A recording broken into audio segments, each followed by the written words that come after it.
Good evening, folks. Welcome into Next Level Broadcasting. Jack Cordy alongside Charles Strail. Kick by Gavin Bebel is out of bounds to start the game. We've also got Tyler Bowerman producing. Johnny Burkhart on the sideline. He's being covered right now by Matt Samolek, but you will see Johnny. He's wearing red, white, and blue pants for not really any reason other than he's a hardcore American. We've also got a special person on the mic as well. He's got two sets of headphones on right now. Who are you? Who are you, two headphone man? It's TB. It's TB. No way. We got a mic in front of him. Figured I talked to him enough during the game. Might as well get a mic in front of him. And here we go. Inland Lakes is going to start with the ball. Mason Blumke, a senior. And at quarterback, two backs behind him. He is going to hand it off. He's got some room right away. Cuts it up the middle. Good run by Grant Blumke, the sophomore. Got to be some relation there. And that is enough for the first down. No, they're saying it's second down now. They're going to say it's second down. They're going to mark him short of the first down. But a good run. And I'm looking at – oh, now they're marking first down. I'm looking at Grant Blumke. I just give him the ball every single play. He's got some trunks. It is enough for the first down. Going to give the Bulldogs a 10-yard gain on their first play. Snap to Blumke. This time he goes to the left side to Peyton Twothorn, a sophomore as well, and there's two sophomore backs in the backfield for this Bulldog offense. You know, Jack, that's a pretty bread and butter play right there for the Inland Lakes Bulldogs. They like to pull that right guard around, fake the misdirection, hand it back to Twothorn. Look for them to run that play a lot tonight. They've got a strong backfield. St. Mary's without Brody Jeffers and Riley Bright. Riley Bright out with a concussion. He was acting very concussed in the parking lot pregame. This time a keeper by the quarterback, and Patrick Ballinger wraps him up. Mason Blumke decides to keep and straight into the arms of Patrick Ballinger. I also want to say we had a great performance of the Star Spangled Banner sung pregame by brother of Patrick Ballinger, sister Lily Ballinger. Daughter of Patrick Ballinger? I thought he was saying Mr. Ballinger. No, TV. Sorry, my mistake. Sister of Patrick Ballinger, Lily Ballinger, Bailey Thompson, and Lydia Kirk doing an excellent job singing the Star Spangled Banner. Got a false start. That's going to be on Twothorn. It's going to be 5 yards back. Oh, flag is in late. Blumke can't believe it. Let's listen to the referee. Let's see if it will work. Something's up with that thing. Something is up with that thing. What? Who was messing with it? Was it Johnny? Was it Samolek? Was this someone let Samolek mess with that thing before the game? I don't know. We'll get that working, folks. Third and just over 10 yards now for the Bulldogs. See what they come out with. Blumke in the shotgun again. Decides to keep. He wants to pass. It's completed to Peyton Twothorn. He's going to be brought down. That's a big gain of about 30 yards and a nice first down for the Bulldogs. A nice read there by Mason Blumke. Decided to keep and found Twothorn on that flag route. A nice pickup for the first down on that third down conversion. It's cold tonight, folks. I've got on my big old winter jacket. Luckily, I'm in the booth. I see some players on the St. Mary's sidelines wearing a hoodie and a jersey. Not very smart. They're going to be wishing they had a thick jacket later on this game. Blumke gets the snap. Goes to the other Blumke up the middle. Oh, and he lays his shoulder into Gavin Bebel. Ball's out, though. Ball's out. Let's see who recovered it. It is Inland Lakes.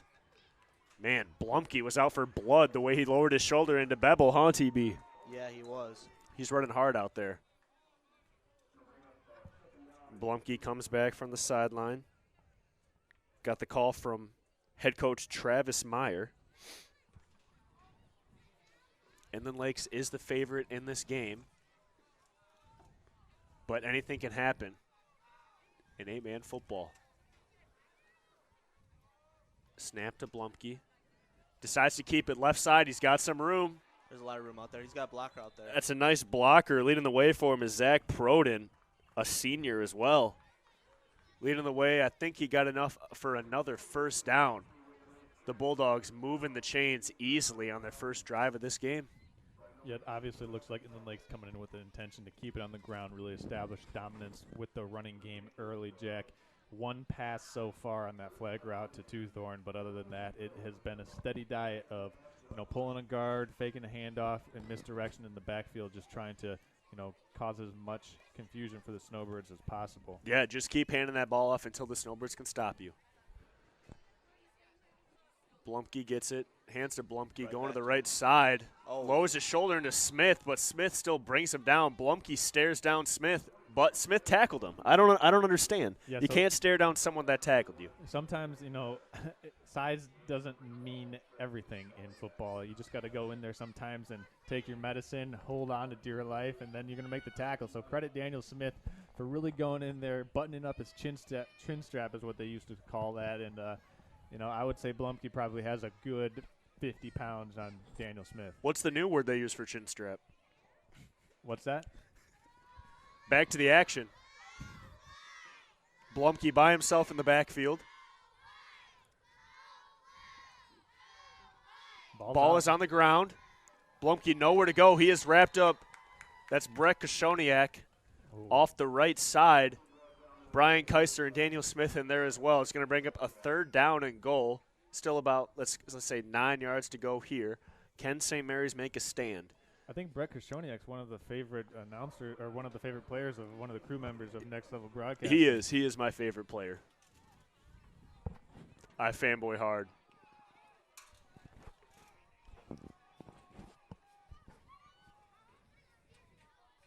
Up to the line. Same formation here for the Dogs. Blumke gets it. Man, that's a hard read right there. He wants to keep. Good pursuit. Oh, my goodness. A huge block on the edge. 75. Grant Blumke with a huge block on Patrick Ballinger, but nice pursuit by the rest of the Birds. They got him out of bounds before they get in the end zone. Gain of a few yards. Yeah, great pursuit by the Snowbirds there, and it was 75. I believe he's the left guard out there pulling. Zach Prodan leading the way along with Blumke. So, Jack, huge play here early in the game. Yes, St. Mary's can make the stand. They have yet to get a snap on offense. Fourth down and 56 to go, it says on the scoreboard. It's only about 5. It's going to be a toss to Blumke on the outside. Can he get there? Let's see where the refs mark him. It's pretty close. I think he's short. He might be short. He tried to dive for it. They're going to mark him out at the 1, and he is short. St. Mary's is able to make a stand. The Bulldogs drive all the way down the field, about a 60-yard drive, and they're stopped short. Looks like at about the 2-yard line. Good stand. Credit in your own red zone by the Birds. Credit the Snowbirds of swarming to the ball there. Really good pursuit. And then I believe Daniel Smith was the final one to push Blumke out of bounds. So really big defensive stop for the Snowbirds. Let's see if they can get something going positively here on offense as Gavin Beble goes into the shotgun. I was told we're going to be going to the spread a lot tonight with 3 down linemen, and that's what we're seeing right away. Looks like the Dogs are ready to send the Dogs. Beble gets it, goes over to Croft quickly. It makes a few guys miss. Okay. He's still going. Fell forward for a couple yards there. Looked like he might, let's see where they mark him. Picked up about, nice job right there. 6 yards by Dylan Croft on the first play. St. Mary's needs a lot more to go. If they cap it off with the touchdown, this will be a 97-yard drive.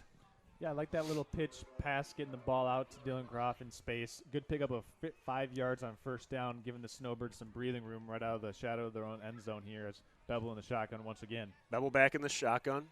No sleeves. Hands off to Grenier. He's got some room. Oh, but a nice job throwing him to the ground. Coming up, first time saying his name tonight, Sam Meyer, a junior for the Bulldogs. Grenier had some room on the edge. Meyer, with nice pursuit, comes down from the defensive back position, is able to wrap him up and take him down in the open field. Pickup of maybe 1 yard, though. 3rd and 4. 6 minutes, 30 seconds left to go here in the first quarter. St. Mary's back to the spread. I think you got to run Beble off the side, into the boundary here, Jack. Let's see what they decide to do. Beble throws an interception. Just trying to go to Grenier over the middle, but instead threw it right to Sam Meyer. Made a nice open field tackle, and there he is getting an interception. The Bulldogs with a turnover and downs, driving it all the way down, then forced an interception by St. Mary's. They're going to have the ball in St. Mary's red zone. Yeah, that was a tough play, tough break for the Snowbirds. It looked like the Snowbirds were trying to run a flood concept into the boundary there, and unfortunately Bevel just didn't make the right read. I think he might have had Croft coming open in the flat. Yeah, he had guys rushing at him. Looked like he threw it a little quickly, which is what you have to do with only 3 down linemen, but an excellent read by Meyer. Blumke boys in the backfield. Blumke wants to pass. Nice job, Dylan Croft. Left hand knocked it down. That was pretty good, TB. Yeah, that was. So all his football moves out here, did you teach him all those? Every single one of them. Every single, even the jukes? Yep. Even the hurdles? Yep. Okay, TB, I believe you there. TB, were you a running back or quarterback back when you played? I played offensive line. Oh, okay. Yeah. Oh, you were a guard, weren't you? Yeah. Oh, yeah, that means you're fast. Yeah. Deceptively fast. Back to it here. Some would say. Some would say. Blumke goes up the middle to Twothorn. Twothorn still running hard. He's still going, pushing the pile. He's still running. Brought down just short. Referee marks it with his foot. Looks like at just about the 1-inch yard line. Twothorn running hard for his boys. Had a delicious pregame Jimmy John's, Club Lulu's for the boys. That's right, Jack. You know, tonight we don't need to solve our hunger in a freaky fast way because we already did. Jimmy John's helped us out, everybody. If you're looking for a freaky fast way to solve your hunger, Jimmy John's and Gaylord. Tell them you want the Tyler Bowerman special, and they'll set you up with the Club Lulu. No way they know what that means. No way. Blumke gets it. Back to Blumke, up the middle. It is going to be a touchdown. That's 6 points. Bulldogs are able to strike first in this Friday night matchup. And you know, Jack, that was kind of just like them capping off their first drive. The Bulldogs turned it over on downs at the 1-yard line on the prior possession with just over 6.5 minutes to go in the quarter, and then they score here with 5:21 in the quarter. So it's almost like an extended first possession for them, really. Yeah, and momentum was in their favor. You could kind of tell they were going to score after driving the length of the field, then getting the ball back. Mason Blumke decides to keep it, goes up the middle, nearly untouched. 2 points on the board. Is going to push the score 8-0. And with that, we're going to take a break. This is Next Level Broadcasting. We all know that Jimmy John's is everyone's go-to option for freaky fast subs. But did you know that they're unveiling new menu options? That's right, Jimmy John's new menu has something for everyone and is a great way to feed the whole family. So, whether you're watching the big game, hard at work, or taking the family out to eat, Jimmy John's wants to make finding a gourmet sandwich easy. The crew of Next Level Broadcasting trusts their pregame meals to Jimmy John's, and you should too, at Jimmy John's in Gaylord. Are you interested in building a new home or renovating an existing one? With over 100 years of combined experience, J&J Construction is one of the most reliable and respected general contractors in our service area. J&J is a trusted construction partner valued by architects, subcontractors, financiers, and most of all, their clients. J&J Construction has been completing quality homes and improvement projects that add value to the communities they serve. They bring a passion for innovation and a commitment to quality to every job they do. Call them today. Back to the action, folks. It's a pink out tonight in the St. Mary stands. Kick is recovered by St. Mary's. Who was that got on top of it? That's Daniel Smith wearing the pink flag, able to recover that. St. Mary's needs some better luck on this drive. If they're going to go to the spread, Inland Lakes is just going to send 3 to 4 guys each time and force them to throw it quickly. They got to have some quick outs, a quick slam. Bevel's got to make the right read for the St. Mary's offense to be. Then we got a timeout, referee timeout here. It looks like they're just trying to get the ball marked correctly. New referee crew tonight. Haven't seen this one yet. No Cookie. Cookie is not here. So let's see if we have another time. Something's not right. Someone tying their shoe on the sideline. Oh, right here. Jeffers is stepping in. Brody Jeffers is on the field. Is he? Don't tell me he's tying someone's He's tying please. someone's shoe. He is tying someone's shoe. What a nice guy. If you got your hands all taped up and fingers taped up, though, I'm sure TB can allude to this and confirm. Like, if you're a lineman and you're tying your shoes, it's hard when your fingers are taped up. Jeffers just wanted to get in on the action, and there he did. Bevel sends Grenier in motion. Decides to keep, goes up the middle, got some room, goes back to the left side. Nice stiff arm, nice spin move. Bevel making a little something out of nothing up that left side. Decided to spin. He's down at about the 44-yard line. Pick up about 4 yards. You know what I like about that, Jack? I like how the Snowbird offensive line and team used the aggressiveness of Inland Lakes' pass rush against them. Let them get 5-6 yards upfield and then just kind of slip Bevel through the middle. Really good job of the offensive line getting out of there. Absolutely. Let's see if they can keep that up again on second down here. Bevel wants to go deep. Oh, great coverage. He's right there. Was he out of bounds? He's out. He was out of bounds. Incomplete. That was so close. Man, that's a tough throw there by Bevel. Threw it right into the arms of Andrew Colley, the senior, with good coverage. Was leaning back, waiting for that route by Grenier. And Bevel almost had the second interception of the night. Got to be careful on those long throws. You can tell that the Snowbirds want to be aggressive here, Jack. I think that they might have a little more success, though, pushing the ball out into the flats. The Bulldogs seem to be sitting back in zone right now, able to just watch and read the eyes of Bevel in the pocket. Donovan Bloost wide to the right. Haven't heard his name yet tonight. They want to go to the screen to Grenier. He's got it. Nice block on the edge by Croft. Grenier's wrapped up quickly on the edge, though, by Colley. It will be fourth down now. About 2 yards. For St. Mary's, about 2 yards to go is the call by TB. We've got a zillion cheerleaders in the house tonight. How many do you think are there, TB? We're definitely talking about the whole grassroots movement of cheerleaders here. A coming lot. up for the St. Mary Snowbirds. But let's see what they got here as they break the huddle on 4th and 4, Jack. You know, I'm thinking they keep it on the ground here, either Croft or Bevel. See if the offensive line can get a good push. Bevel gets the snap, decides to They keep. keep That's it. a nice Got it. read, and he's got room as long as there's no flags. A good juke by Bevel. He's still making guys miss. Trucks Colley. Bevel is feeling it, still making guys miss. Oh, and Bevel hops up really quickly. He liked that run, feeling himself, running back into the huddle. This could be the last game tonight for St. Mary's, and for the last game of the season, but Bevel's playing like it. For St. Mary's to make the playoffs, Sacred Heart must beat the Bay City All Saints, or Pellston needs to beat Hillman. Now, is it either one of those or both of those that have to happen? Either one or both put us into the playoffs. That's good news. Gavin Bevel running hard for his team with the Sports Center top 10 play, decides to keep. Just go to him again. It's all Bevel. Bevel up the right side, pick up close to about 10 yards.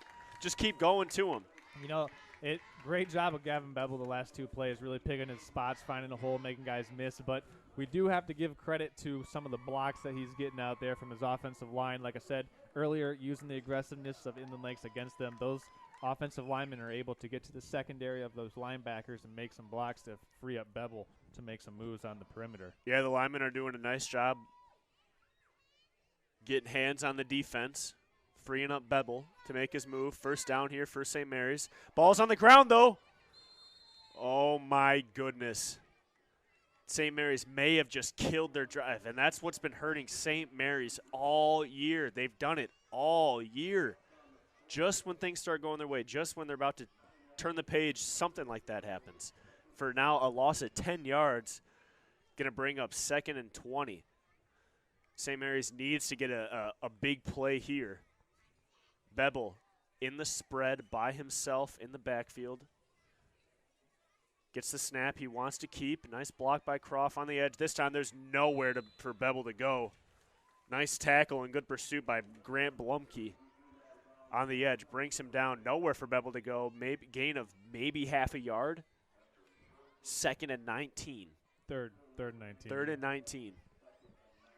So if you're looking at it here from the Snowbirds, you really have 2 downs to pick up a first down. Obviously you're in 4-down territory here. You're not going to punt it from your opponent's 35-yard line. So you really have 2 plays. Well, I haven't seen O'Connell punt often at all. O'Connell doesn't like to punt. Here they do go for it. Bebel with pressure on the edge. Just wanted to get that one away. Twothorn off the edge, unblocked, forces Bebel to throw quickly, and the ball is incomplete.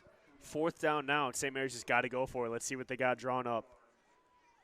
If you're gonna go deep, you got to bring an extra blocker. If you're going to send someone deep, you need time to make that pass. Someone has to pick up Twothorn on the edge. Yeah, it looked like there was a communication error on the left side of the Snowbird offensive line between the left guard and center. So let's see if they can clean that up here on 4th and 19. Bebel by himself. Bebel got time. Goes over the middle. Not sure who he was going to. I think he was. It may have been Croft. O'Connell not happy either way. And O'Connell's got a winter hat on. Not in the American flag bucket. So I think there was like some confusion there on the route combination between Daniel Smith and Dylan Croft, because Croft was coming over the middle on a dig route, and it looked like Bebel thought Smith was going to run like a deep curl, and Smith had his back to the ball. Yeah, he had 2 receivers in the same area, so that's easy coverage there for the Bulldogs as they're coming the other way, starting at their own 33-yard line. Blumke hands it off to Aiden. Oh, man, this is a name here. The freshman, Fenstermaker. There we go. That's a Fenstermaker. And I'm just going to call him Fenster. There we go. The freshman Fenster on the left side. Loss of some yards there. Good defense by St. Mary's.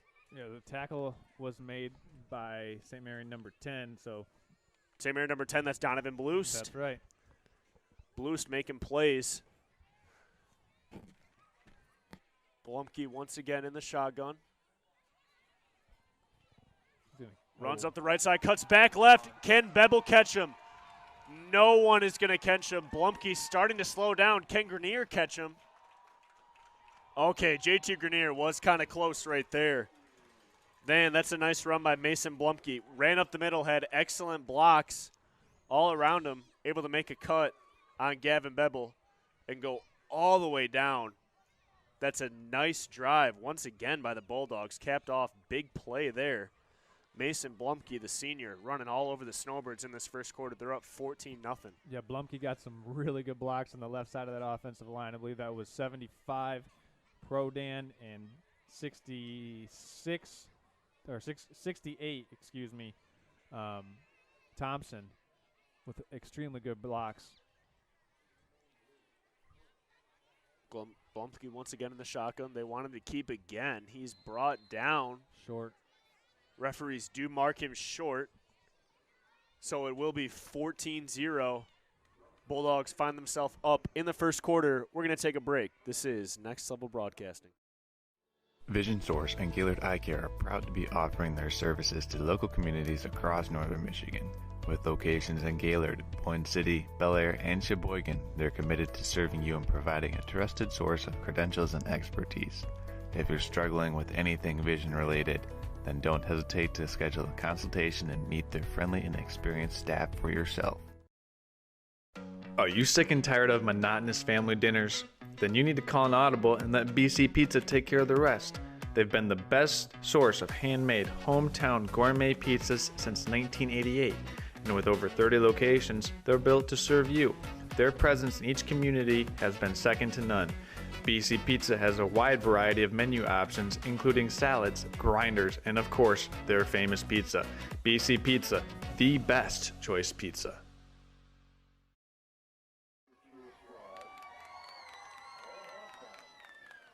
Sorry, folks, we had to mute TB there for a second.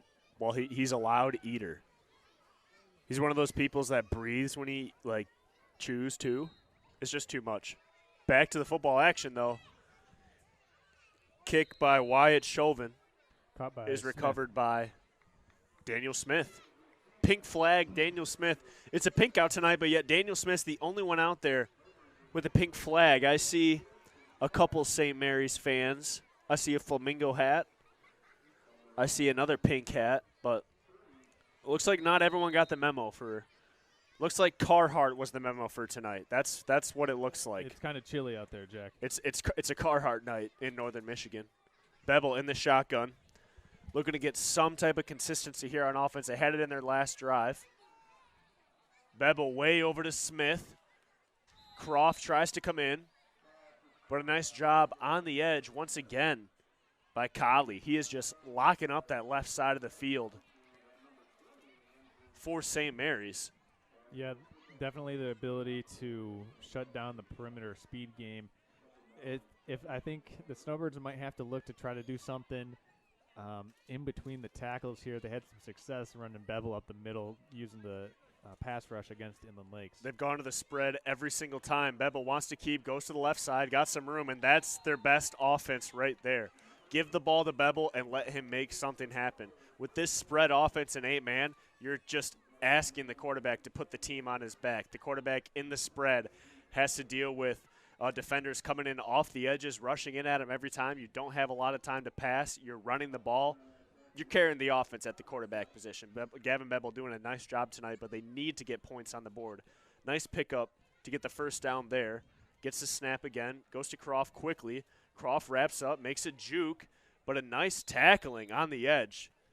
We got Who a was flag. it? We do have a flag down. Flag comes in at the end. Let's see. Let's tune into that referee.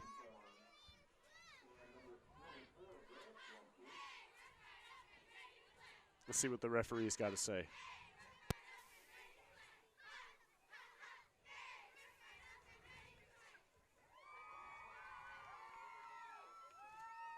Oh, and we got a face mask on the defense. First down. Okay, so there we are, turning into the referee there. Interesting. I didn't expect him to sound like that. That actually came through clearer than I thought. Yeah, so Snowbirds, For the first time in 3 weeks, that worked. so the Snowbirds will take that any way they can get it, 15 yards, and still get a first down and 4. So opportunity to pick up another first down here since the penalty was after the play. Then they're starting to move the ball, getting that consistency we just talked about. Bevel wants to keep again. Oh, and he's just wrapped up. Shoestring tackle by one of the defensive linemen for the Bulldogs. Might have been Twothorn. number 22. That is Twothorn. So Twothorn able to make a pretty good tackle there because there was a lot of open grass ahead of Bevel there if he stays on his toes. They've got Twothorn and Colley, two defensive backs that have made good tackles on the edge so far. Connor Knight as well, a junior. Gavin Bevel wants to keep. He's going to get wrapped up from behind. Nowhere for him to go. Yeah, the Snowbirds tried pulling the right side of that offensive line, and it just looked like there was too much commotion there for Powers to be able to find a block. And then by the time Bevel got to the perimeter, the pursuit for the Bulldogs had already gotten there, and it was just a collision waiting to happen. Coach O'Connell wanting some kind of call from the officials. He's halfway on the field. We got some kind of timeout here.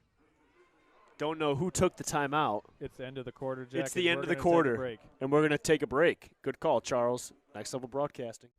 We all know northern Michigan winters take a toll on our parking lots and driveways, but Gaylord Seal Coating has you covered. A proud sponsor of local high school athletics, Gaylord Seal Coating specializes in infrared seamless asphalt repair, hot pour crack filling, striping, and more. Need a new snowplow solution this winter? GSC can do that too. Commercial, residential, private roadways, and associations, Gaylord Seal Coating is your answer. Give them a call today at 989-732-5003.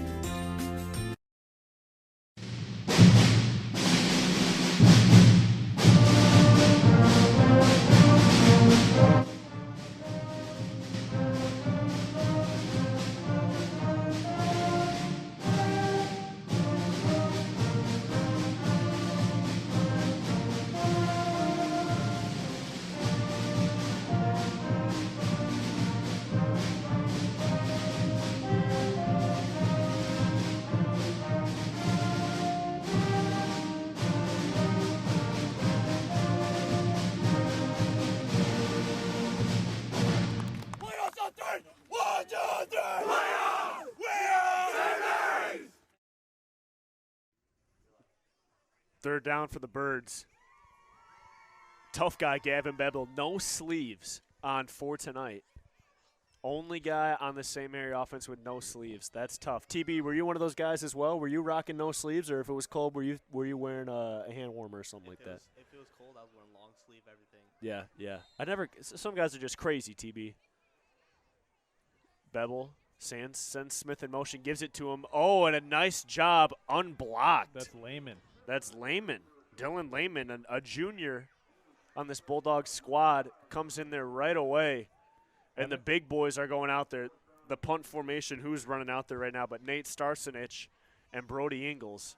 So we haven't called Lehman's name in a while tonight, Jack, but making a big play when he needs to. Especially right there on third down. Smith would have had enough yards. Looked like he had enough room on the outside to get that first down, but Lehman able to trip him up just enough.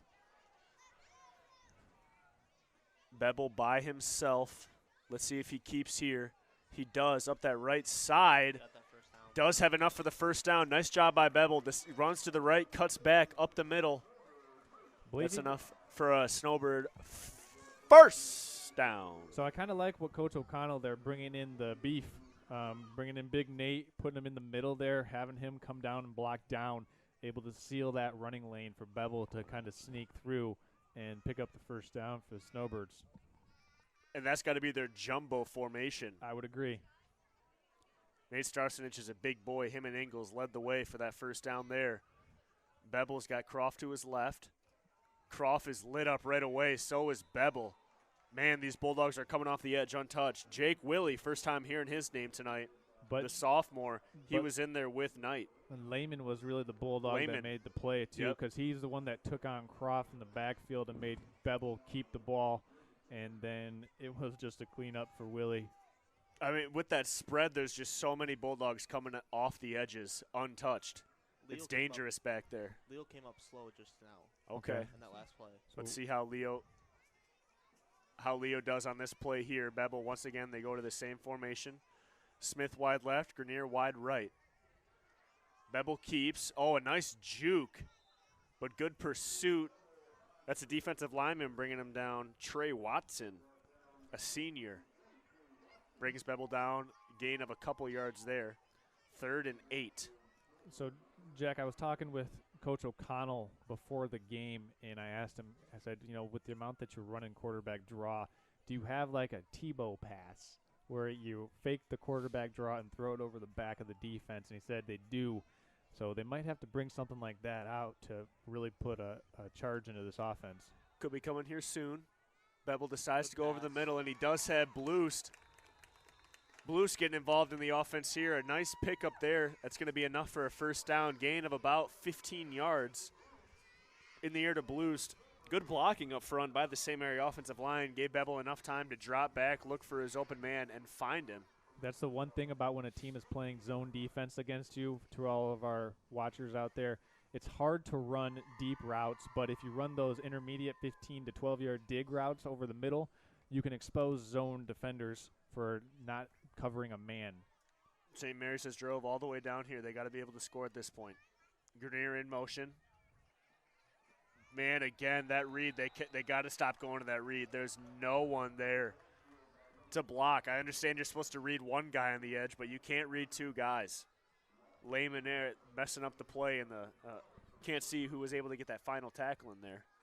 Yeah, it makes it really hard for the quarterback to read two guys. It might be something that they scrap for now. And I like the Snowbirds going back to a pass here, getting some crossing routes or some shallow dig routes or flat routes over the middle again, Jack. Let's see what they do here. About 15 yards to go to get 6. Bevel rolling, goes over the middle. Dangerous pass. He threw it right to him. Connor Knight with the interception. Oh, my goodness. A massive block on the edge as well by Grant Blumke. Man. He's just got to hold on to it. He's just got to hold on to it. I thought the way he threw it with so much confidence, I thought he was going to someone over the middle. So he actually But Connor Knight was right there. He went over the middle for that one, and Bevel did have some guys available and open in the flat just as a check down. But trying to go back to the play that they hit earlier for 15 yards, going back to Bloost over the middle. and Knight was able to read that one all the way from the time it left Bevel's hand. They were ready for it that time, and I am still got that hit. Did you see that, TB, that block by Grant Blumke on the end of the play there? I didn't see it. He's adding that to his highlight reel, no question, for the next 3 years. Mason Blumke hands it off up the middle. He's still going, running hard. That's Austin Breege, a senior, running hard, picking up 7, 8 yards. That's a lot of yards there on first down. Yeah, I think this is going to be a real true test to see the Snowbird pride, Jack, because we've had 2 pretty decent drives so far for the Snowbirds, and now another hard swinging momentum. If they can get a stop here without giving up any points, that would be huge. St. Mary's just needs to stop the run. They got to stop the run. Inland Lakes is going to keep running it all night long until they're stopped. Blumke keeps it, decides to pass. Looks like he had Willie open on that right side, but just a little out of reach there. Looked like he felt the heat coming from the opposite side. JT Grenier was applying pressure on Blumke, so 3rd and 2 for the Bulldogs. Obviously, you can understand why they decided to put it up in the air on a short 2nd and 2, so 3rd and 2 coming up for the Dogs. Yeah, 2nd down, why not? Take a pass, maybe catch a defense off guard. I would take another shot right here, just deep shot, because you only got 2 yards on 4th down. I think that's a good call, TB. Let's see what they decide to do here. Blumke still in at quarterback. Wants to keep a lot of room up that right side, and can Bevel bring him down? Puts the jukes on Bevel. Knocked out of bounds. Nice blocking on that right edge. As I said, there was no one there. There was no bird in the area. You know, I do think the Bulldogs got away with one right there. The up back, number 10. Looked like he moved a little early before that ball was snapped, Jack. And, you know, just the slightest release before the ball went. But nonetheless, 1st and 10 Bulldogs at the 50-yard line.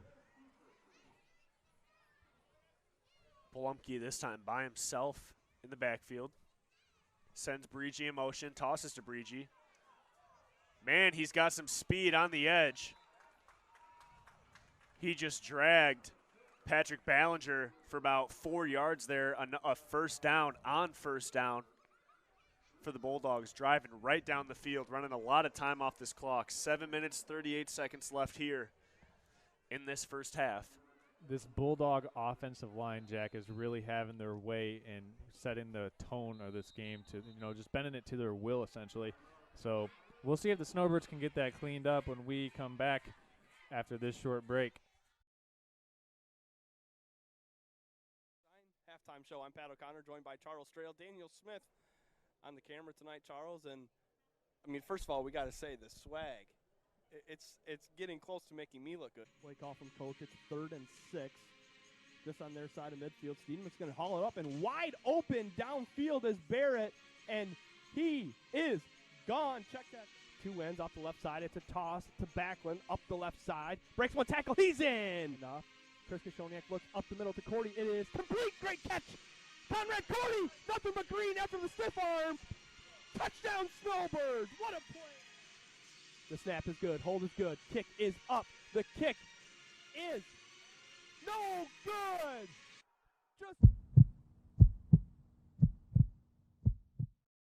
This is Charles, founder of Next Level Broadcasting. Interested in advertising on our channel? Get a hold of us. And next week, this commercial could be yours.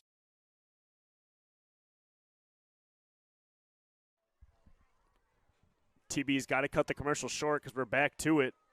Blumke fakes the toss. Twothorn just pushing the pile there. Running hard, dragging boys, dragging birds. They're just running all over St. Mary's right now. I think he had 4 Snowbirds around his ankles there, Jack, and you know, 7 minutes, 20 seconds left. This is a big gut check time for the Snowbirds. That's St. Mary's going 10-plus yards, or that's the Bulldogs going 10-plus yards, 2 plays in a row. Wide to the left is Sam Mayer. Twothorn and Blumke behind their linemen. Breege in motion. Blumke wants to go deep. Smith there on the coverage. Oh, in his hands, but dropped. Willie couldn't bring it down with him. Willie just couldn't bring it in. That's a really good play, though, Jack. Yeah, that was a nice throw, too. Had a good arc, threw it right in the perfect spot. Willie was behind Smith, just unable to come down with it. So, Inland Lakes here starting to loosen things up a little bit and put the ball up in the air a little bit more. I think they really wanted to let Blumke settle into this game before they started pushing the ball up into the air. Obviously, we haven't seen too much pressure on him in the pocket, so he's had a good pocket to release that ball from. Yeah, if you're in the Lakes, why not? Air the ball out. You got to work on it with playoffs coming up here. Breege in motion once again. Ball is to him. Nice blocking on the edge. I believe that was 10 and 66 for the Bulldogs setting the edge there, so that's Sam Mayer and Nevin Thompson. Credit to those guys. Nevin Thompson, the big fella, getting out on the edge and getting that seal block. That toss is just – Breege's got the speed. That toss is so fast there's no one out there for St. Mary's. He's got a lot of room. Yeah, certainly an effective play. I wouldn't be surprised if they have a fake toss off that to boot out to the other side, Jack. Let's see if they go to something like that. Once again, Toothorn and Blumke by themselves. Mayer in motion. It is to Mayer. Got more room on the right side. Jukin, jiving. Trying to make defenders miss. Looks like Croft first in there on the tackle. Brings him down. Gain of 9, though. Man, they're getting at least 9 yards every single play on this drive. Yeah, St. Mary's looking tired and cold out there. Having really good success of being able to run outside. We haven't seen them run inside like St. Mary has, Jack. St. Mary has been predominantly running up the middle.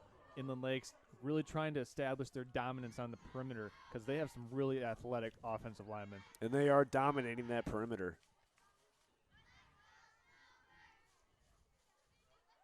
Motion here. Blumke keeps. Left side, got some room. Bebel wrapping him up. In there as well as defensive captain Logan Cherry. First time hearing his name tonight. We'll see if he has enough for a first down. Cheerleaders going crazy. Now you can see what I'm talking about, folks. There's like 50 cheerleaders out here tonight. Want to give a shout out to Johnny Burkhart running the J&J sideline camera tonight. Can you see his pants? You can not really see. Oh, come on. But Johnny's a little bit of a character tonight, so he decided to really dress it up. He did a great job of it, setting the example. Blumke goes to Breege. Breege dragging guys. Pile getting pushed. Forward progression is stopped. Couple birds hit the deck after the play. Gain of a couple yards there. TB, were you nervous to get on the mic tonight? A little bit. A little bit. Yeah. You didn't want to do it before. What was different between tonight and the other nights we've done it? I don't know. Don't really know. I think it's just because you're more comfortable with me. I think that's what it is. Having 3 people helps too. TB's just warming up to me. Hand off to Breege. Up the middle. Defense getting stronger for St. Mary's near the goal line. Just like mine and TB's friendship gets stronger and stronger each week we go on.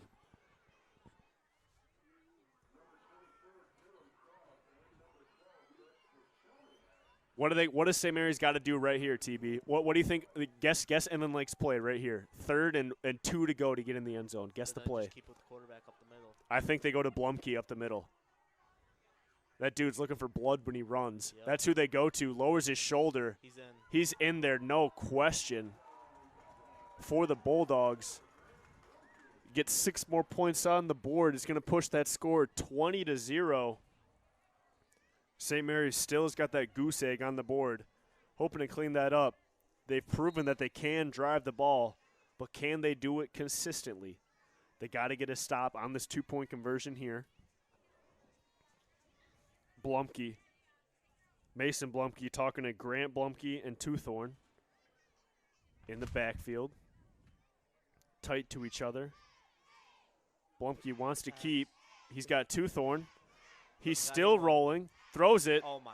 Wow, has all the time in the world. I think we're going to get a legal man downfield, though.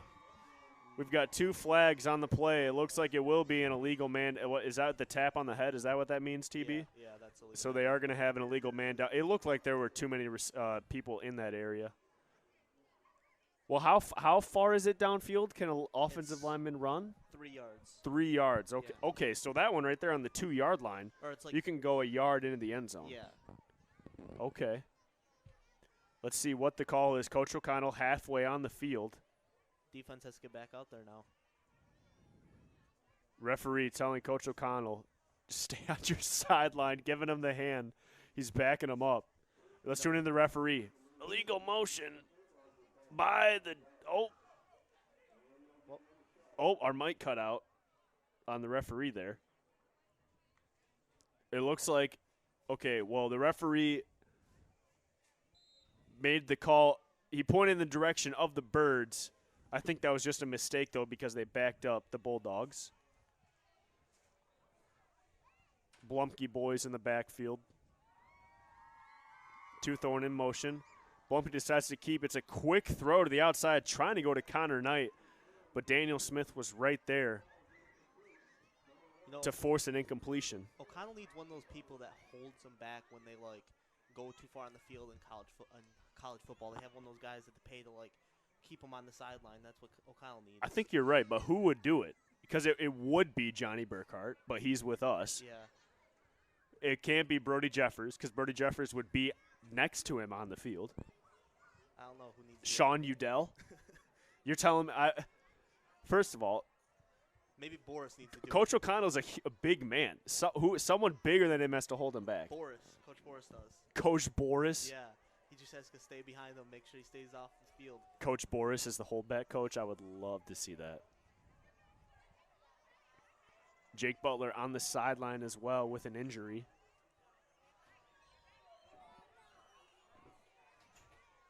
Here to kick. Can't see his number yet. It's got to be the same guy as last time.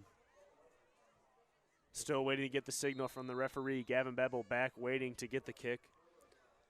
That's Wyatt Chauvin. Short kick. It is recovered by Donovan Bloost. Hey, Bloost and Smith are wearing gloves tonight. What's the deal? Why did they waited all year till the last game to wear gloves? I don't know. Why It's got to be just because it's cold out there, dude. But why would you change it up in the last game? You can't change it up. That's true. But even the linemen don't have gloves on. Aren't your hands getting, smushed and smashed? I never wore gloves. I don't think any of us wore gloves. No? No. I'd never taped my wrist either. So. That was a big thing. I remember a lot of guys would tape their – we had this guy, Joseph Miller, who played linebacker, tape his wrist so thick, even though he had nothing wrong with him. Just wanted to look cool. Bevel got Croft behind him. Smith, Grenier to the left. Bevel keeps. Spin move. Worked for him tonight. Not that time, though, as Blumke is able to wrap him up, bring him down. Gain of about 2 yards there on first down. And TB, they got to find something else to go to. Right now, it's just give it to Gavin Bevel and see how far he can run. I mean, that's what I don't know what to say about that. Well, it's okay, TB. Next time I go to you, I'll make sure you got something to say. Bloost wide to the right. Let's see if they can get him involved here. Smith comes in motion towards Bevel. Ball does go to Smith. Croft trying to get the edge. Nice job coming down and making the tackle is Sam Mayer. Man, great defensive back work for here. You could tell they work on it a lot in practice. Their defensive backs are doing a great job of coming down and making those open field tackles. That's the difference between these offenses right here when St. Mary's is going to the edge. Well, St. Mary's is also trying to make arm tackles up. True. Top. They're not trying to tackle lower half. True. But their defensive backs for Inland Lakes also has good pursuit. Yeah. And when Inland Lakes is running the ball, there's no one there for St. Mary's. Bevel, quick pass over the edge. Batted down right away, and Bevel's taken down right away. Man, he threw that. It was someone came through there untouched. Bevel, it was a quick throw, and he got taken down right away. TB keeps clicking the Siri button on the computer. I'm not doing it. I don't know. What's the deal? I don't know. Or why is she listening? I don't know. Why does she keep popping? What's with these Apple laptops, Charles? I don't know. You should get Wait. yourself one. No way. No. No, they're way too weird. Yeah. They're way too. Windows all day, baby. Yep. Windows all day. Gavin Bevel on this 4th down, looking to convert. He's got Bloost over the middle. Nice job. Oh, they're going to get a flag right there. I think that's going to be a face mask. It's another 15 yards. That's 10-on-10 crime. Let's tune into the referee. See what he's got to say this time.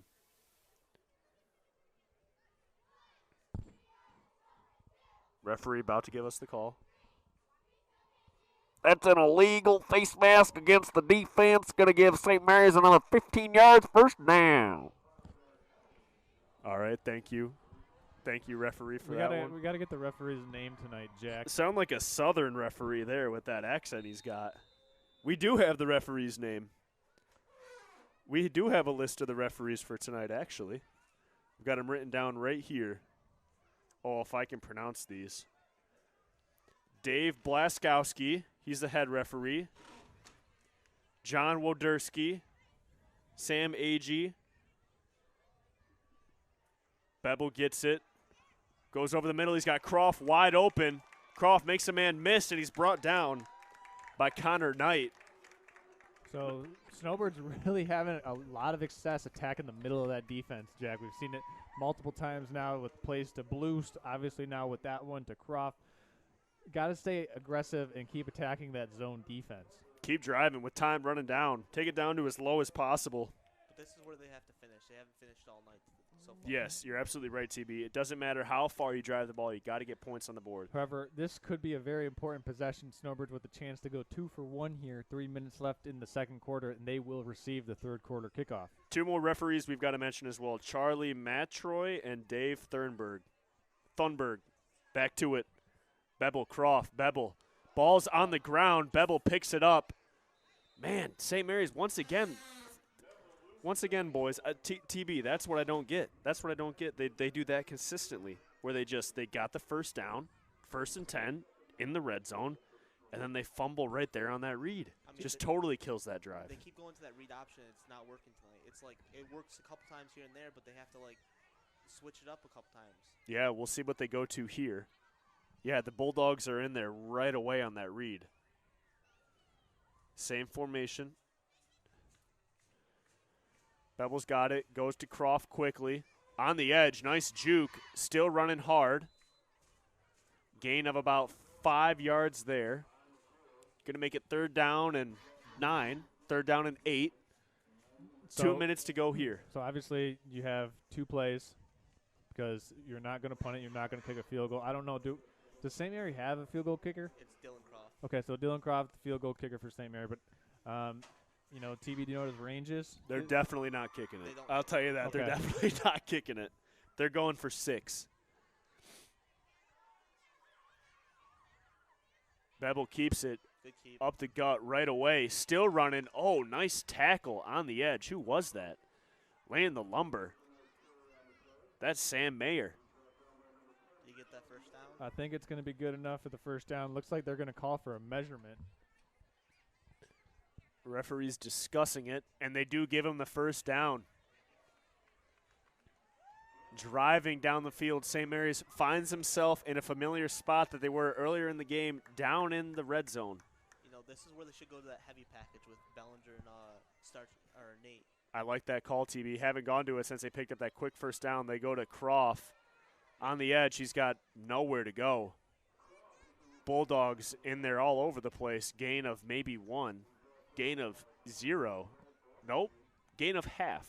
So half a yard to go. But all in all, I'm okay with that play call because you keep the clock moving. A nice, short, good completion.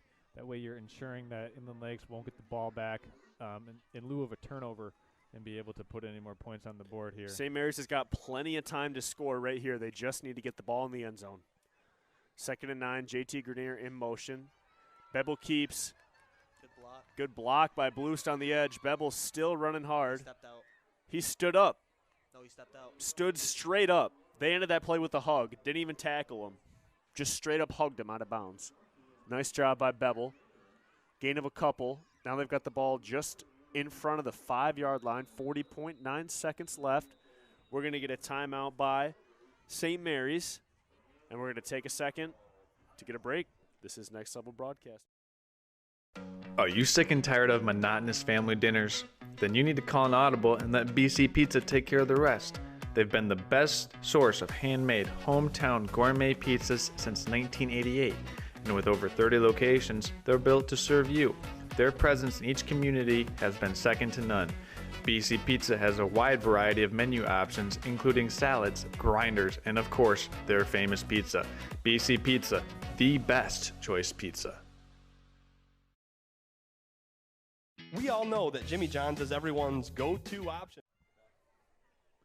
All right, people, want to give a shout out to the J&J sideline cam operated by Johnny Burkhart down there on the goal line. Jack, I mean, Johnny just doing his thing, man.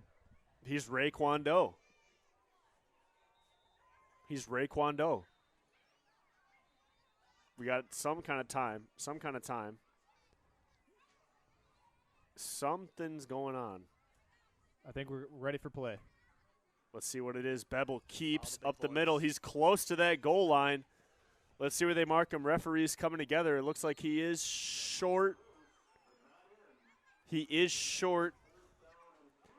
And we got a timeout right after that by St. Mary's. We're going to thank a couple more sponsors. Next Level Broadcast. We all know that Jimmy John's is everyone's go-to option for freaky fast subs. But did you know that they're unveiling new menu options? That's right. Jimmy John's new menu has something for everyone and is a great way to feed the whole family. So, whether you're watching the big game, hard at work, or taking the family out to eat, Jimmy John's wants to make finding a gourmet sandwich easy. The crew of Next Level Broadcasting trusts their pregame meals to Jimmy John's, and you should too, at Jimmy John's in Gaylord. Let's see what play they want to come out with here. It's 4th and inches, not 4th and goal. Looks like a yard short. TB made the call right. They do have the big boys in the game. Jumbo package for the Snowbirds. Patrick Ballinger in a 2-point stance. Bevel keeps, wants to go to the edge.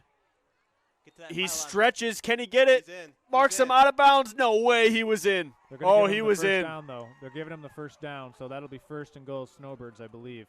Are they saying first down, though? 'Cause They they're at running off least the got to field. give him the first They're down. not. The offense is running off the field. Let's see. I think it might be a first down. It is a first down. Okay. Man, Beba was so close. He must have placed his hand on the line or something. It looked like Referee's got a lot better angle than us. I know that. It looked like he might have had his elbow down before he extended the ball, Jack. Watching it in real time, it looked like that left elbow might have come down before he was able to reach the ball and hit the pylon. So 1st and goal for the Snowbirds from the Bulldog 1-inch line. There we go. Give Oh, him it's a big ball. handoff to the big boy up the He's in. middle. Is he in? Oh, they're saying he's short. There's no signal in from the referee. You got to snap it quick. St. Mary's decides to go to Noah Hill. Smart. Bevel spikes it. No, did he? I think he went in. No, Bevel spiked it He to spiked stop the ball, clock. Okay. 9.9 seconds. So that'll bring up a 3rd Oh, and my goal. goodness. You got- Inland Lake's doing a great job on defense. Do a little rollout right here. Because then if he has no one open, he can throw it out of bounds and stops the clock. It's 3rd down here. Bevel getting the call from Coach Boris and Coach O'Connell. So the thing is, though, you really need to have 2 play calls here. Yep. So you have a play call for 3rd down and then a 4th down play call if you don't get it. They got to set up quickly. Everyone's got to be on the same page. Huge play here for the St. Mary offense, trying to get that goose egg off the board going into halftime. He's in. And he's in. They go to Noah Hill again, 2 times in a row. Haven't seen him run the ball all year. He's able to push ahead to get 6 points up on the board for your St. Mary's Snowbirds. You know, they must have practiced that in practice because that's a hard handoff for a lineman to take. Right. Yeah, and Bevel handed it off to him and then pushed him in the back into the end zone. So for some of our younger viewers out there, that play was made famous by Reggie Bush and Matt Leinert. On a quarterback sneak, Patrick O'Connor, if you're watching, you know exactly what we're talking about, the Bush push. I don't know that play. Patrick- TV doesn't know that play Patrick O'Connor knows it. either. I bet he would. Oh, Bevel's going to be brought down right away. Nowhere to go. And speaking of Patrick Connor O'Connor, Knight. Nope. Jake Willie, good defense there. speaking of Patrick O'Connor, we want to give a big shout out to Patrick. We know you are doing your best at home. Patrick, we love you. We want to have you back as soon as you can, and hopefully for the Snowbird playoff run, Patrick. So we hope you're watching. Huge shout out to you, Patrick, and your wife. Everybody, we all love Patrick O'Connor. We want to get him back as soon as possible because he is. Patrick O'Connor's not dead, everyone. He's just out also. That's He's right. not sick or anything. That's He's right. He's just out. He's just busy. So we're going to keep it here with you. So we have a chance to thank some of our sponsors tonight: BC Pizza and Gaylord, Jimmy John's, J&J Construction, Gaylord Eye Care, and Gaylord Seal Coating. Also, a big shout out to Schultz's Party Store in Wolverine. Schultz's Party Store, we always stop in there for all of their away trips. Jack fueling up, getting those combos. Johnny Burkhart always getting those sour gummy bears and gummy worms.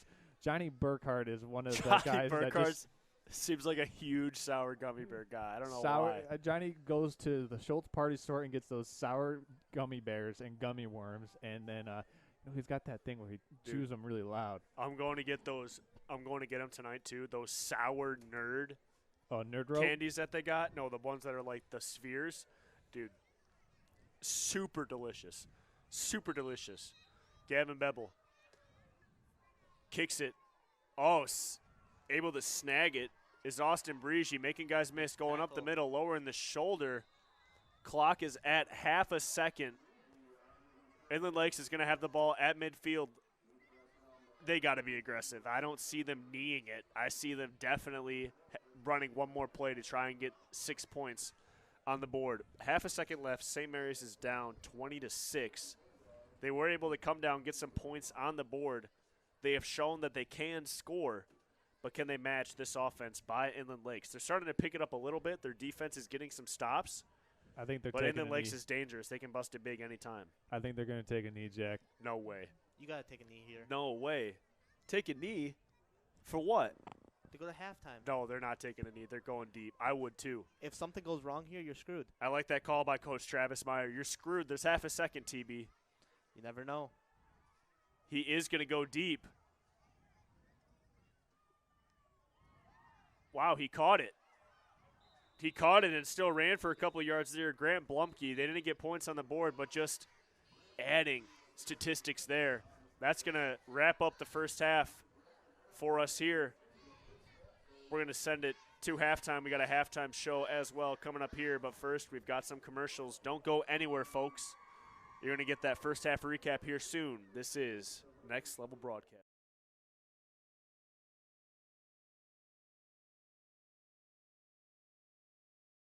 We all know that Jimmy John's is everyone's go-to option for freaky fast subs. But did you know that they're unveiling new menu options? That's right, Jimmy John's new menu has something for everyone and is a great way to feed the whole family. So, whether you're watching the big game, hard at work, or taking the family out to eat, Jimmy John's wants to make finding a gourmet sandwich easy. The crew of Next Level Broadcasting trusts their pregame meals to Jimmy John's, and you should too, at Jimmy John's in Gaylord. Are you sick and tired of monotonous family dinners? Then you need to call an audible and let BC Pizza take care of the rest. They've been the best source of handmade, hometown gourmet pizzas since 1988. And with over 30 locations, they're built to serve you. Their presence in each community has been second to none. BC Pizza has a wide variety of menu options, including salads, grinders, and of course, their famous pizza. BC Pizza, the best choice pizza. Are you interested in building a new home or renovating an existing one? With over 100 years of combined experience, J&J Construction is one of the most reliable and respected general contractors in our service area.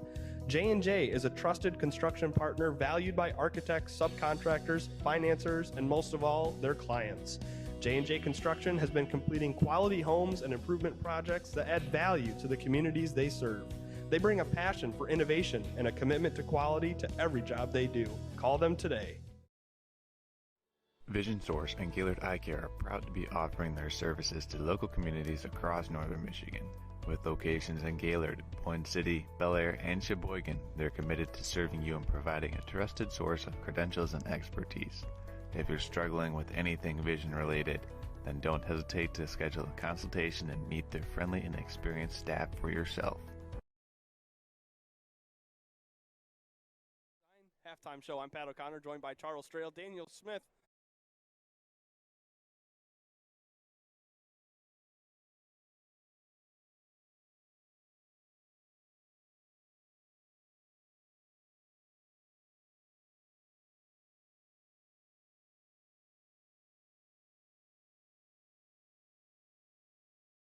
To Backlund, up the left side. Breaks one tackle. He's in. Enough. Chris Kashoniak looks up the middle to Cordy. It is complete. Great catch. Conrad Cordy. Nothing but green after the stiff arm. Touchdown Snowbirds. What a play. The snap is good. Hold is good. Kick is up. The kick is no good.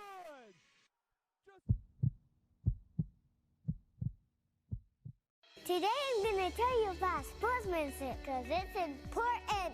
Treat your opponents the way you would want to be treated. My mom says that. Listen to the referees. It's their job. Be nice to their team and our team. Cheer them on. Always play fair. It's the right thing to do. It's sportsmanship. It's not that hard. Welcome to the Jimmy John's halftime show, folks. Sponsored here by Jimmy John's. Got delicious Club Lulus for the boys. So good. Nothing I like to start my game better by just chugging an A&W and scarfing down a Club Lulu right before the game. The thing with Jimmy John's, we talk about it all the time, Jack. We got to cure that hunger in a freaky fast way, and the Club Lulu is the way to do it. You know, take a bite out of hunger with Jimmy John's, everybody. No doubt, no doubt. Well, quite a first half there. St. Mary's finds himself down 20-6. Gavin Bebel kind of carrying the offense here for St. Mary's. They decided to go to the spread formation, something they've shown earlier in the year, but they haven't done it.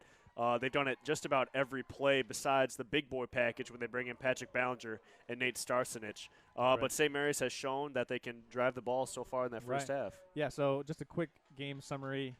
Inland Lakes went down, turned the ball over on downs, 4th and 1 from the 1 yard line of St. Mary.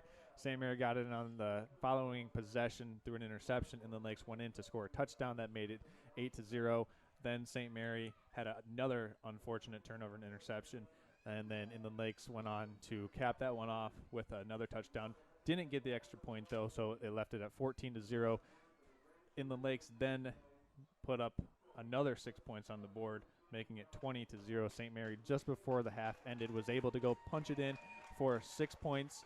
So we have a 20-6 game here at halftime. And Jack, we think the biggest key component of this game so far has just been the turnovers for St. Mary and the turnovers that Inland Lakes has been able to avoid. Really, that's the difference in the game so far. Yeah, St. Mary's, they're only down 2 possessions here, so you get 2 touchdowns and a couple 2-point conversions, you're right back. You're ahead in this game. As you said, they've shown they can take the ball down the field, but it's those turnovers. It's you drive all the way down the field, 1st and 10, you fumble the ball to make it 2nd and 15, or you get a holding penalty and you back yourself up 10 yards. So St. Mary's can do it. They are playing really hard. They're playing good defense on the edge. Lots of guys getting involved, but this Bulldogs team is really, really good. Mason Blumke, excellent quarterback. Grant Blumke laying the lumber out there, making plays left and right. Peyton Toothorn, Sam Meyer, Connor Knight. Austin Brigi, all these guys right here can bust it big. They're playing really well. It's just a battle of athletes, and I'm excited for the second half. I've been impressed so far with the athletes that Inland Lakes has on the perimeter, but also the athletes that they have on their offensive line. If you watch and go back, watch some of the highlights, or just go back and rewind the tape, people, you can see that the offensive line of the Bulldogs is able to pull and also to get out ahead of their jet sweeps, as also their counters and reverse plays, misdirections. Their offensive line has been road grading areas for their running backs to be successful running the ball. Yeah, and on the St. Mary side, I want to point out that Noah Hill has the – you're good, Max. Noah Hill – That's right, Max is making a quick These guys making a quick Mountain Dew run. Noah Hill has the lone touchdown in the game for St. Mary's as an offensive lineman First time we've seen it all year, they hand it off to the big boy up the middle. That's right. And he gets in there for 6. So let's see if they go back to him. I like to see them, maybe get the ball out to Noah Hill on a screen or something, really see what he can do in this offense. I don't know if they've got that page in the playbook, Jack. We have seen the Snowbirds having success, though, running the ball up the middle. Getting to the perimeter has been a very tough challenge so far. The perimeter flow for the Inland Lakes secondary and linebacking core, they have been very, very quick to react and get to the football. So good discipline by them, but St. Mary, really good job of that interior offensive line of being able to let those pass rushers get up the field, and then Gavin Bevel able to get through and into the second level of the Bulldogs defense, finding some good blocks, making some people miss. That quarterback draw has been a well of production so far for the Snowbirds. So what are you kind of looking for in the third quarter? St. Mary to receive the kick. What do you think? St. Mary's, you just got to limit your turnovers. Limit your turnovers, play smart, drive the ball down the field. I mean, they've shown that with 4 opportunities on offense coming from 10 yards, they can get that first down. But it's when they lose yards, they fumble the ball, whatever they do, that's what kills them. TB, you got anything? TB's got nothing. We're still working on TB's take. He's still getting a little nervous, folks. He's pretty camera shy, but that's okay. For those of you watching, we are looking for a sponsor to sponsor TB's take.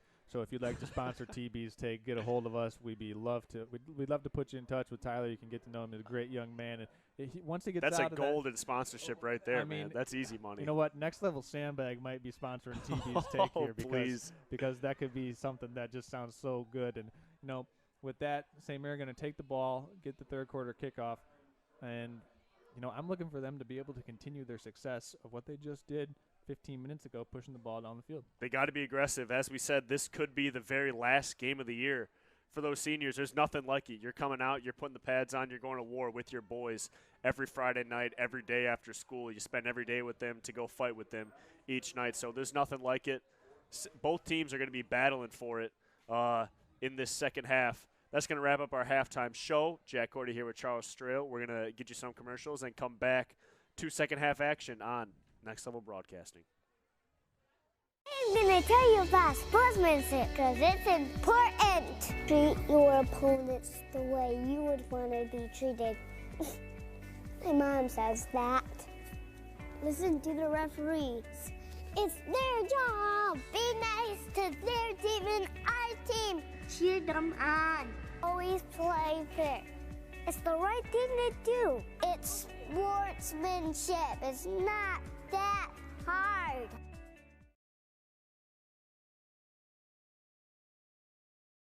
Halftime show. I'm Pat O'Connor, joined by Charles Strail, Daniel Smith on the camera tonight, Charles. And first of all, we got to say the swag. It's getting close to making me look good. Play call from coach. It's 3rd and 6.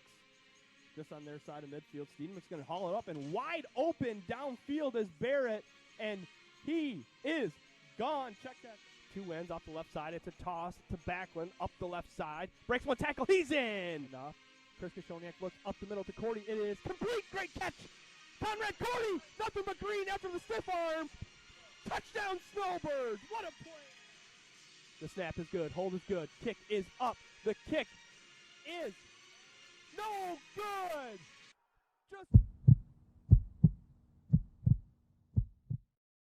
This is Charles, founder of Next Level Broadcasting. Interested in advertising on our channel? Get a hold of us. And next week, this commercial could be yours.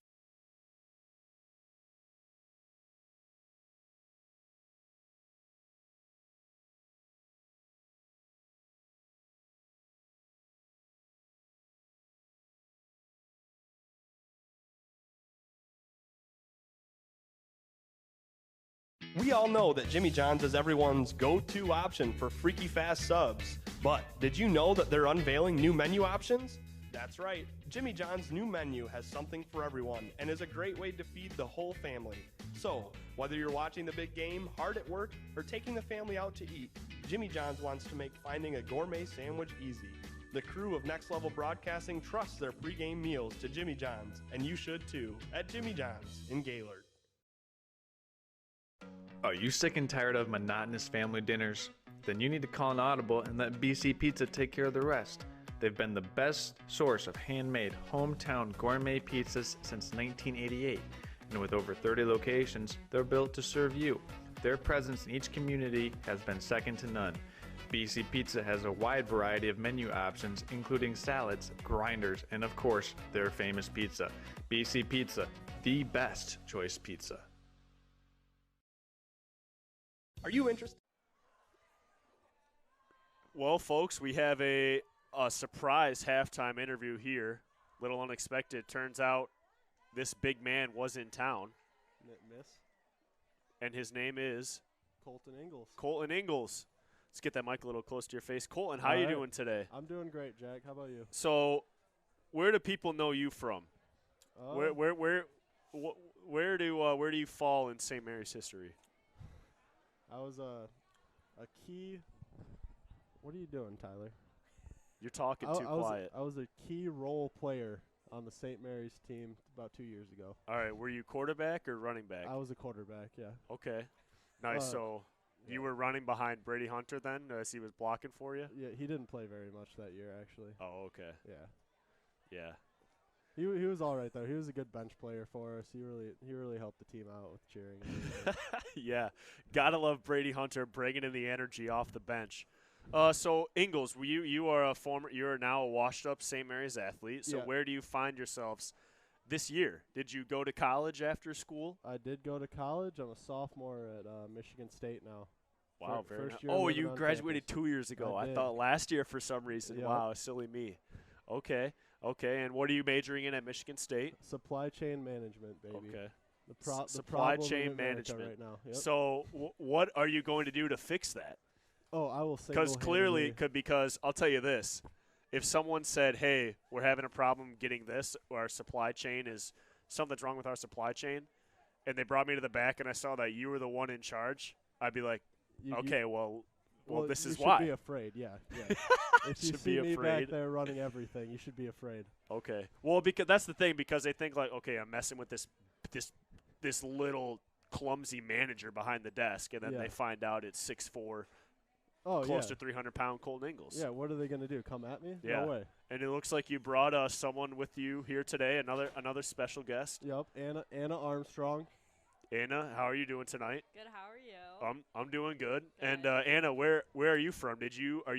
You don't look familiar to St. Mary's.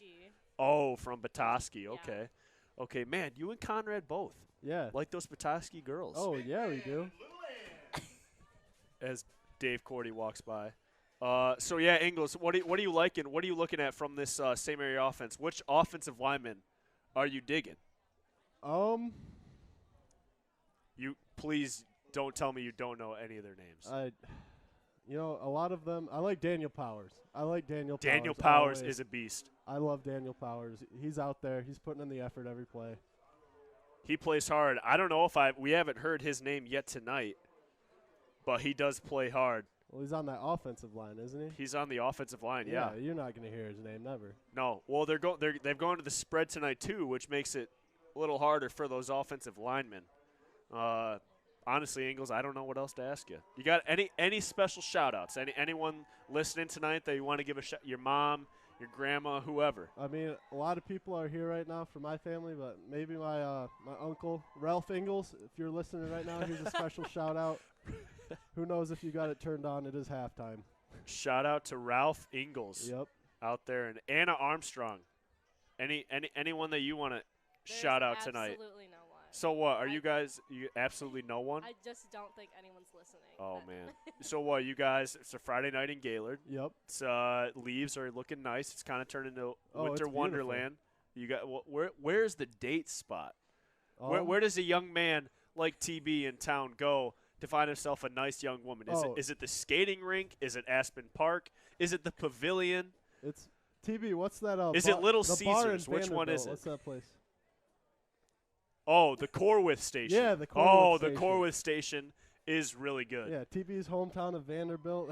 It's going to be packed tonight. Oh, is TB from Vanderbilt? Oh yeah, big time. No way. Well, that changes everything. TB's a Vanderbilt boy? Oh yeah. Man, what else do we not know about TB? I mean, TB doesn't really keep a hidden life very much. He tries to. There, man. He tries to. He can't do it though. You know, TB was explaining to me how for his day job he's not a babysitter, but what would your position be called, TB? Nanny? His mom runs a daycare. His sister runs a daycare. Yeah. And TB's like a daddy nanny, and he's explaining. Oh, he's a daddy already. He's explaining to me nap time. It's so wild to me to think that when I was that age, all of a sudden it'd be nap time and you just lay on the floor wherever and just take like an hour and a half nap and then pop right back up and back to it. And then while that's happening, you got a guy like TB. Yeah, TB just sitting lunch. there. He's going to get some Jimmy Johns. And TB's like, thank God it's my break.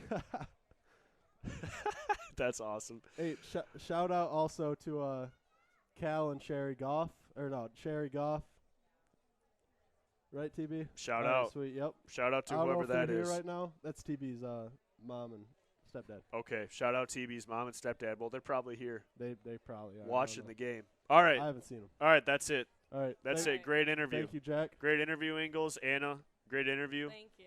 I'll be seeing you guys around. All right, thank you. Enjoy the game. Oh, and folks, don't be like Colton Ingles. It's freezing out here.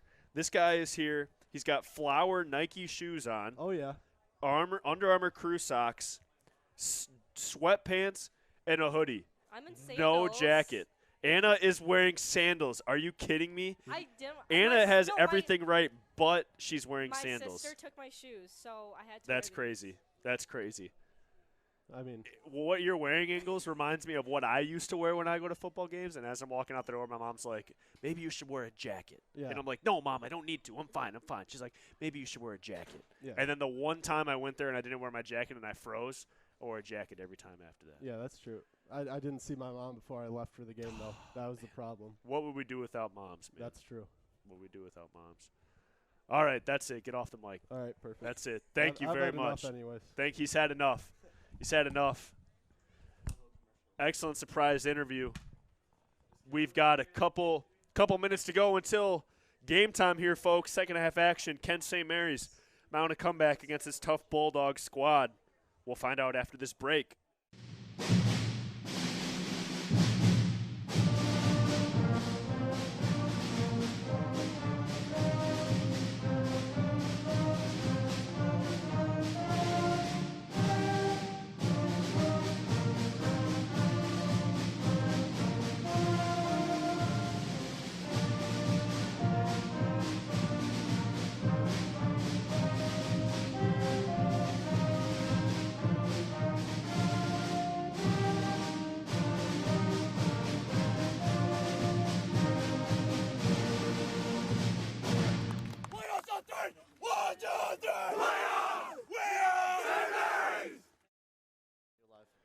Back to it. St. Mary's to receive. Bebel scoops it just at the end.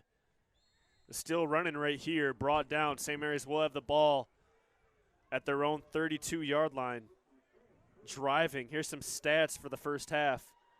Bebel, 17 carries for 72 yards. He's 9 of 16 passing for 65 yards.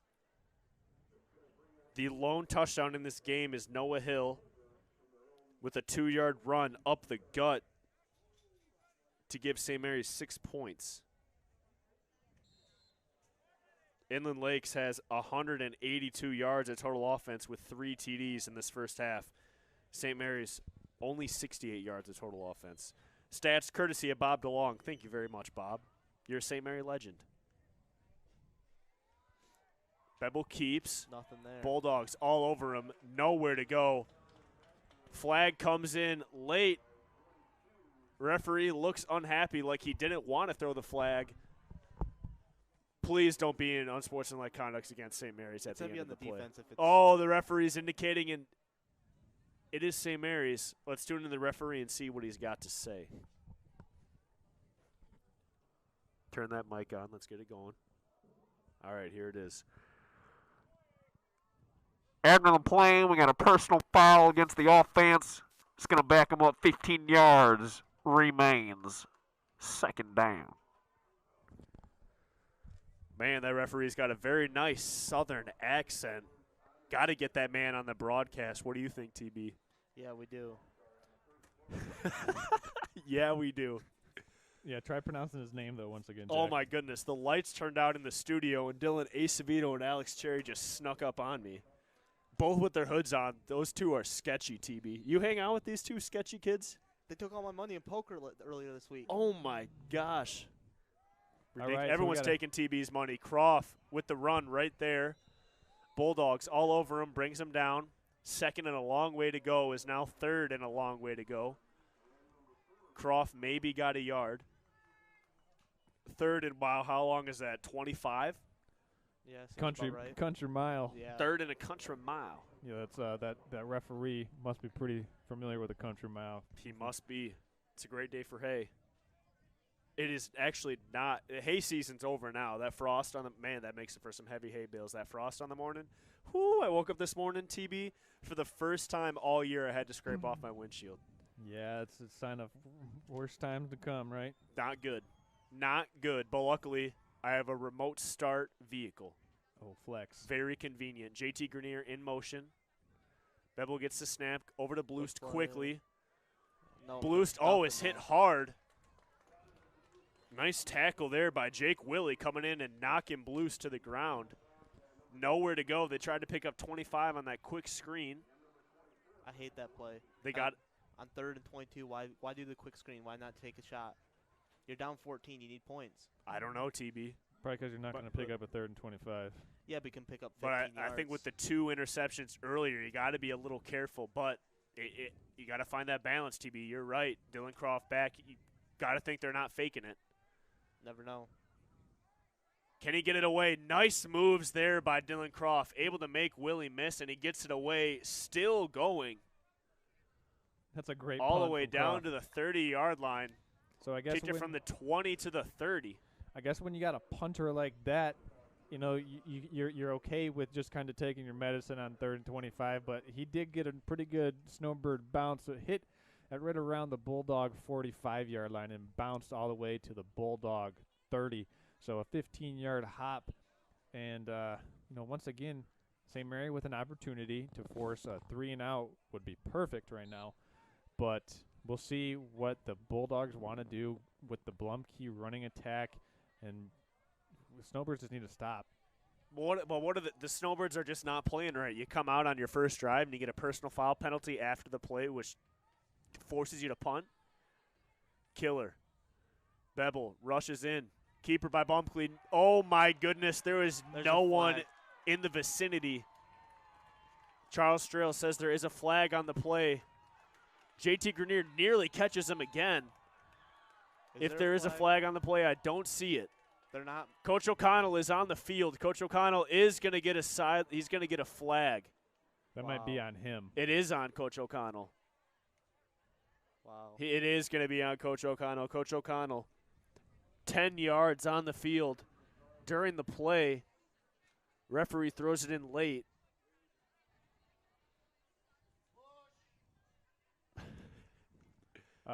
We got a Sheriff Nowicki did not like that play call. Let's see what it's going to be. It is after the play. I don't know if that – I believe it's going to tack on to the extra point. That's removing from the 2.5-yard line to the what? You go half the distance to the goal, so that's what, the 1.25-yard line, Cherry? Just about. They didn't score. Just about. I don't think All right, they tune in scored the that time. referee. Unsportsmanlike conduct against the Birds defense. That's going to be half the distance to the goal. Score is still good by Inland Lakes. We're going to give a warning to the St. Mary sideline. That is their first warning. All right, to the referee. Standing up for himself. He does not want to see Coach O'Connell on the field. And that's the first time Coach O'Connell has been walking on the field all year. And this is the first time he's been I haven't seen him been flagged for I it think yet. he said something to the ref. Yeah, it might have been Okay. something he said. That never helps. Quick toss to Blumkey. Didn't In get there it. right get away in is, there. Brett Koshoniak knocked him short. 2-point conversion is no good. Brett Koshoniak, the smallest guy on the field, in there right away to stop the 2 points by the Bulldogs. We're going to take a second and step aside. This is Next Level Broadcast. Are you interested in building a new home or renovating an existing one? With over 100 years of combined experience, J&J Construction is one of the most reliable and respected general contractors in our service area. J&J is a trusted construction partner valued by architects, subcontractors, financiers, and most of all, their clients. J&J Construction has been completing quality homes and improvement projects that add value to the communities they serve. They bring a passion for innovation and a commitment to quality to every job they do. Call them today.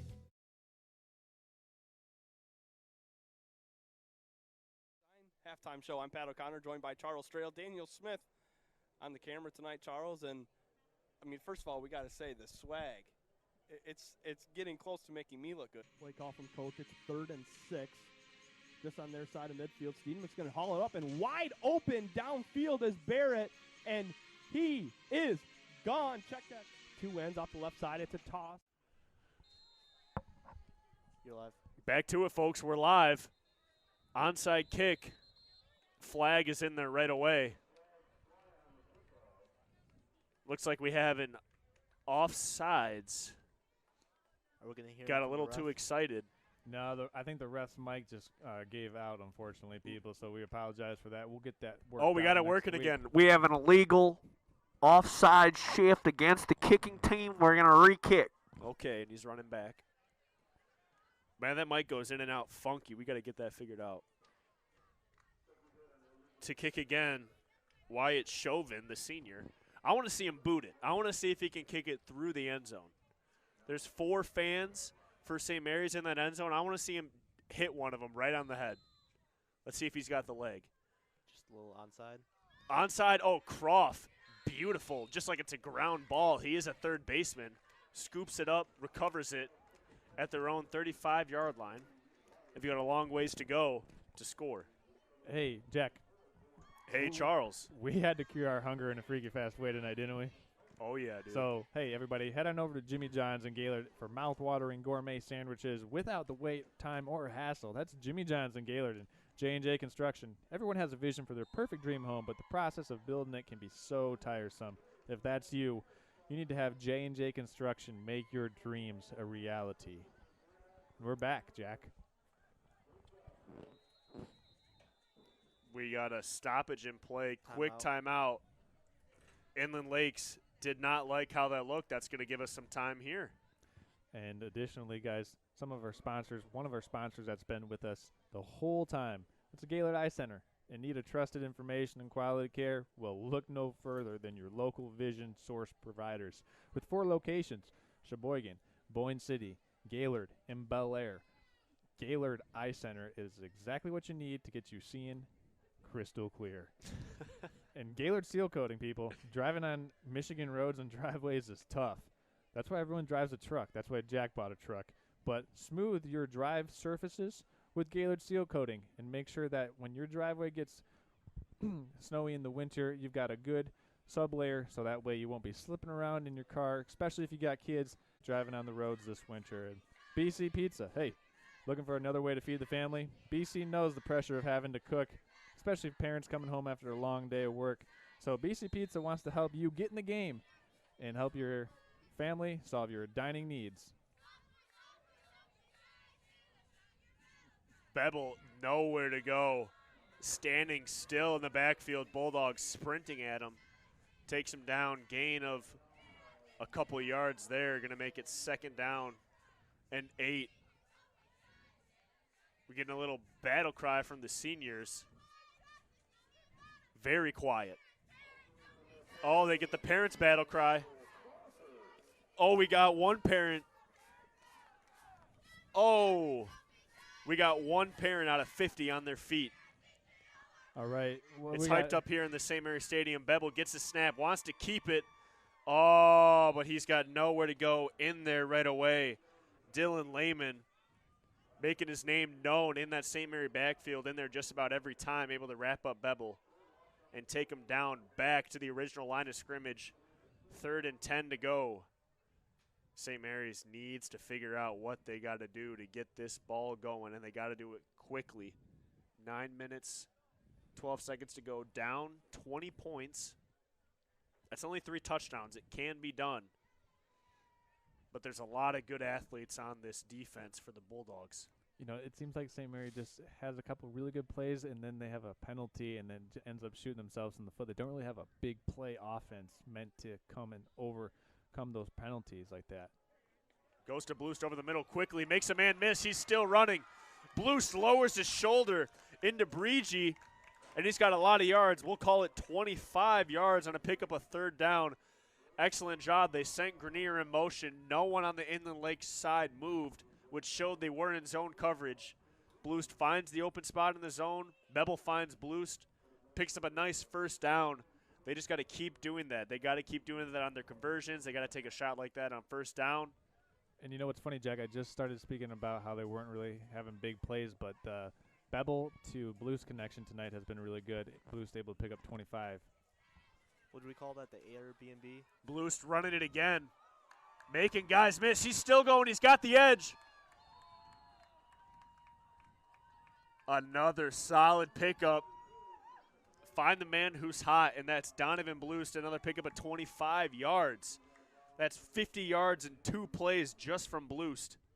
He's a little hobbling right now, though, Jack. It looks like he came back to the huddle and he's got a little, maybe a little nicked up a little bit on that left leg. He's faking it. He's faking it.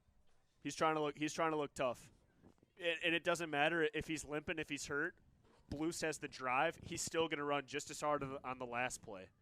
He's wide to the right now. Bebel quickly to Croft. Croft's got the edge, and Bloost has got the block. Oh, Croft able to get the truck. Lowers the shoulder into Breege. Nice move there on the truck stick.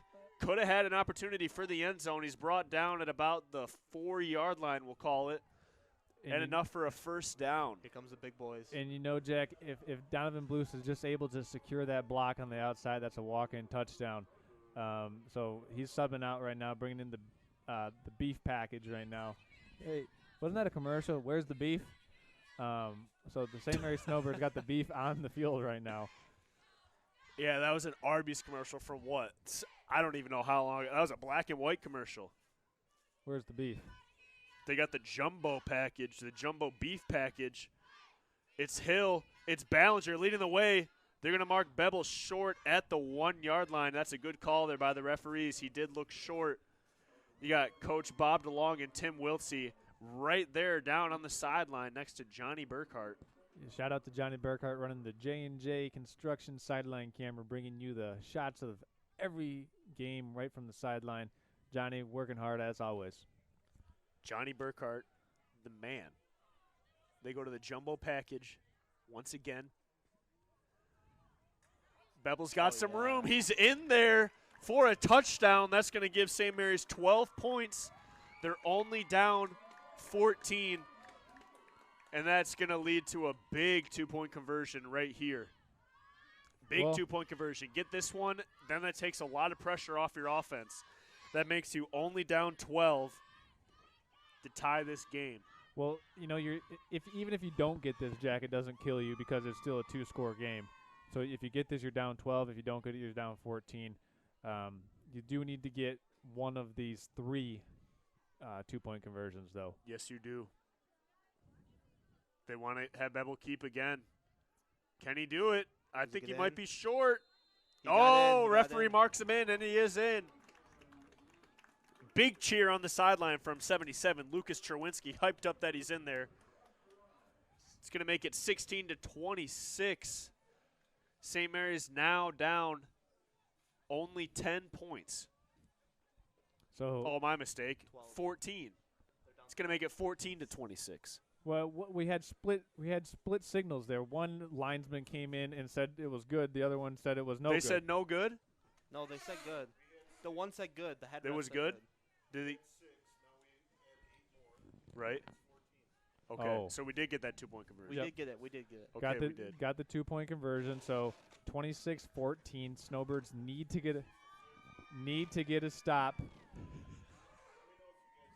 So Our PA announcers. Will this PA announcer close this window? Jeez, he's just harassing us relentlessly. So this guy drives a bright red Cadillac and thinks he owns the place. Go ahead, Charles. Well, I was gonna take some time for TB's take because TB had a good point there.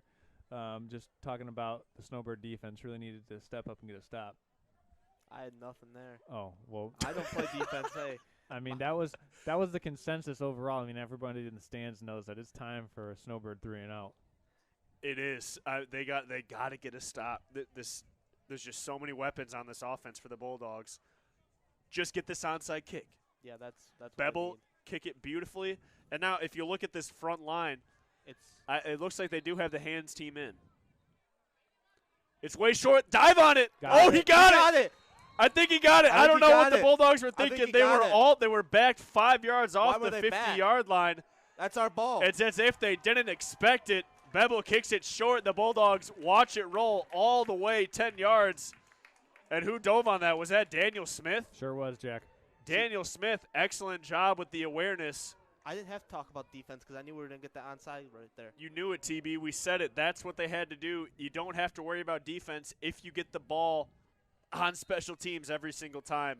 They're going to have the ball, looks like, in Inland Lakes territory at the 49-yard line. But now they're only down 12. They got to be smart with the ball now. They got to be smart with the ball. You're absolutely right, TB. So they've had some success going to that slant off of the trips formation into the boundary.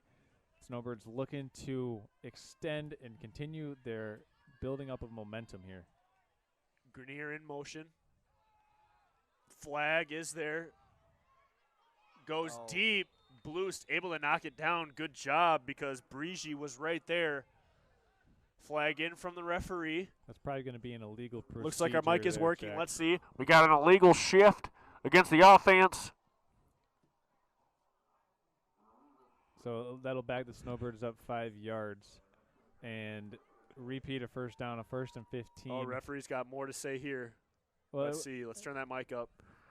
Once again, illegal shift against the offense. It's going to back them up 5 yards and remains first down. Okay, so this referee's on top of his stuff.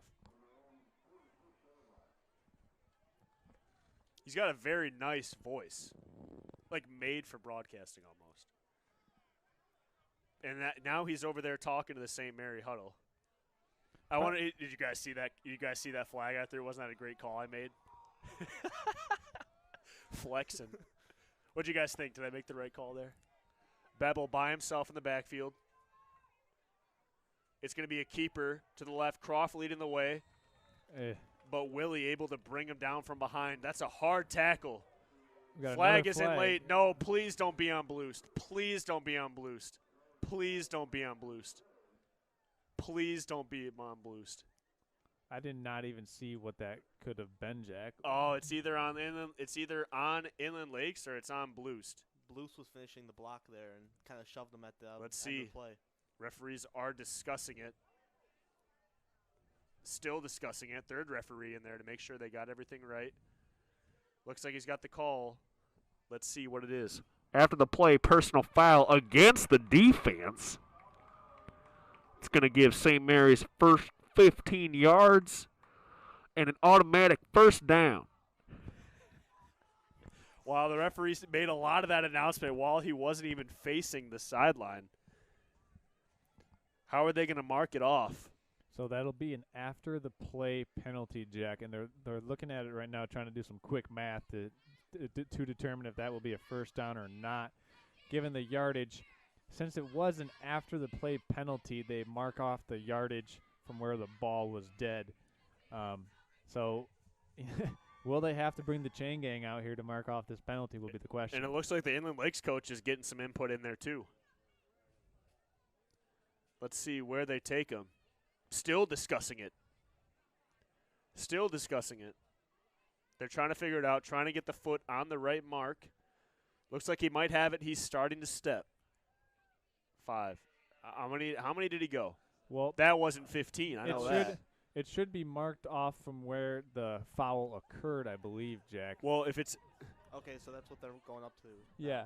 The referee he's stopped. He's in a dead. There's confusion. That's where the play. That's where the flag was thrown. Yeah. So they're gonna go 15 yards from there. Yes, and then it will. What's the confusion? The result of the play. It should be a first down. They're still. He's walking it now. Yeah. So they'll walk it off. From the spot of the He foul. may have gotten tired halfway. He may have gotten tired and needed to take a break. So they're going to say second down. It's still second down. No way. Yeah, because so what? Then that meant it was second and what is it? 16. 6 inches. It was second and 17. So it's now second and 1. 7 minutes and 22 seconds on the play clock. There we go. Okay, so second and 1 here. Snowbirds got to keep this one on the ground, I think, Jack, because you obviously don't want to put it up in the air. That pass on first down was nearly intercepted. No, got to be careful. Got to be careful here. Bebel once again in the shotgun. They like this formation. Oh, no! He threw it right to him. Oh, don't get a pick six. Oh, he's still running. Bloost is in there to bring him down. Oh, Sam Meyer was right there.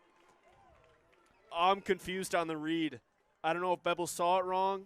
I think, that in the legs. Oh, man, on second down and short. Kind of sitting back playing that shell zone defense all night. Couldn't see if he had pressure in his face or not. It looked like he had a fairly clean pocket. Was trying to get Bloost over the middle on that deep in route. And they've had so much success running that route tonight. However, this time Meyer was sitting on it, just kind of reading the eyes of the quarterback and just stepped right in front of the pass. And Bebel had more time. I think he thought he had to throw because of how much time he was in the pocket for. Blumke gets the snap. He's looking to pass. No one's there. He's still running. They are not happy on that Inland Lake sideline. I don't know if they want a flag or if they're upset by their own team, but Blumke able to gain maybe a yard on first down. 2nd and 9 here for the Bulldogs. Man, still tough to see Brody Jeffers on that sideline. He's such a good athlete. I love watching him. Wishing he was in the game. I will say, veteran move by Brody Jeffers. He's got the sweatpants tucked into the socks.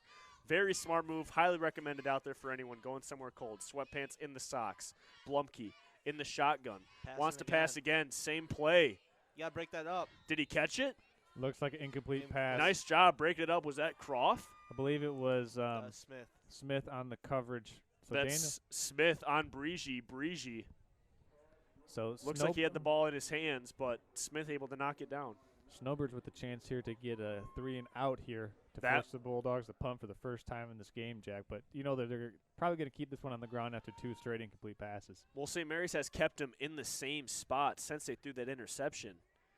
The Bulldogs just have nowhere to go. Boxes stacked for the Birds. They send nearly everyone. Blumke keeps to the right, tries to get the edge. Flag is in there. Holding. Let's see who it's on. TB thinks it's holding. Referee comes in right away. He's the one that threw the flag. He knows what it was. Calls holding right away. It's going to back up the Bulldogs 10 yards. Did you see who that was on, TB? No, Could I you didn't tell? see it. No. You got to love that call if you're St. Mary's. Now the question is, do you decline it?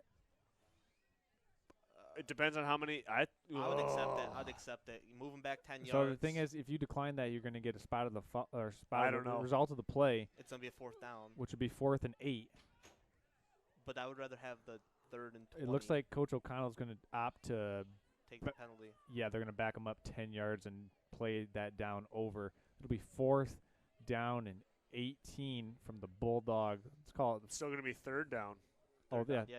They're going to have 2 more chances. Yep. Now, the only thing that makes me nervous about this is with this, they have an opportunity for a big play. That's you know, right. they've proven that they can get those big plays. Now you're giving them 2 opportunities for a big play. Right. As opposed to that 4th down conversion, which would have been about 8 yards. And that's why I think O'Connell might have hesitated a little bit there. Let's see. I like Coach O'Connell's confidence in his defense. They've played well. Blumke sends Blumke in motion. Brett Kashoniak got to wrap up. Oh, man. Breege makes a miss. Brett Kashoniak laying the lumber, but you got to wrap up. He'll learn that. Lowered the shoulder, had him in the backfield. I mean, he so close. Brett Kashoniak was able to diagnose that play extremely well, Jack. Flew in there like a rocket. Saw it right away. And he might not have made the tackle. However, he slowed down the ball carrier enough where the pursuit of the Snowbirds was able to get there and wrap him up. 4th down and 15 for the Bulldogs. They got a punt here, in my opinion. I think they might go for it. They're at midfield. Brekashoniak in there right away. He has to throw. And it's incomplete. I like that. Brekashoniak with the quick rush off the edge. No one touches him. Patrick Ballinger is hyped up.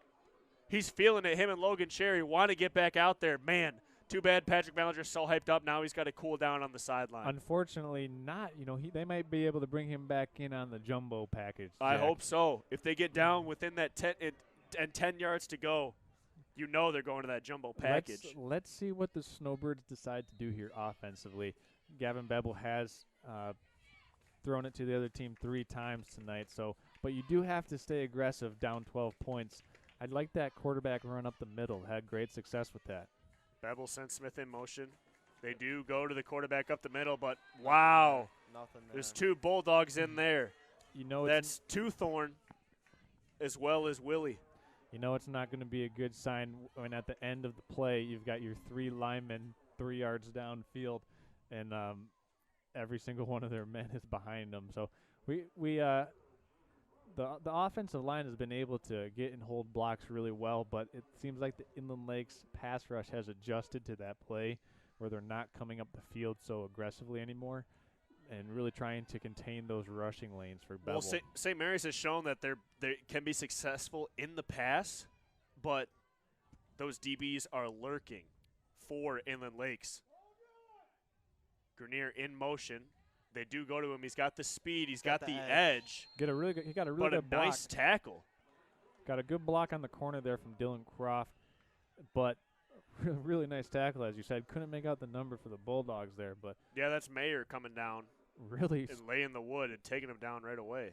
Yeah, sure-handed tackle there for Mayer, and 3rd and 8 for the Snowbirds here. So Jack, given the success or lack of success passing, you got to imagine that you got to dial one up for Donovan Blues here, maybe on a. Well, they could go to Blues over the middle, but the Bulldogs know that that's the only route St. Mary's has is over the middle.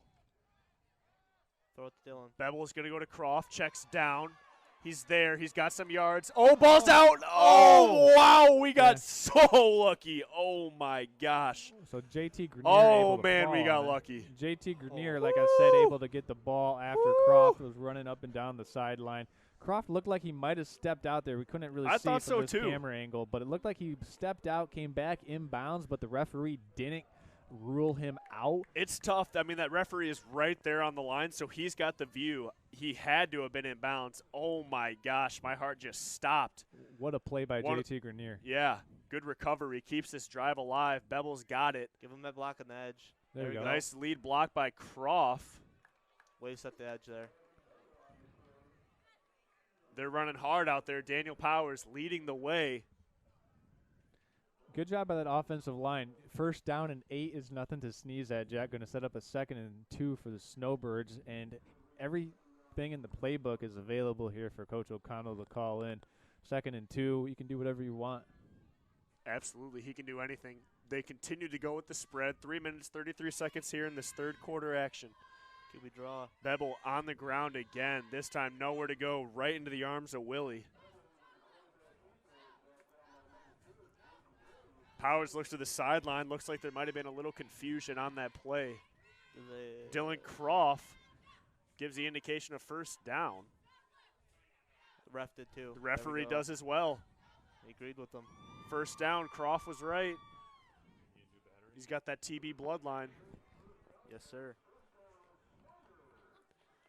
Clock continues to run. St. Mary's down by 12.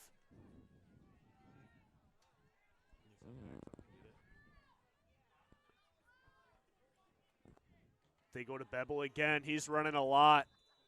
Bevel carrying the load runner now on this drive. We talked about that tight end pass, that pop pass right here. That would be nice.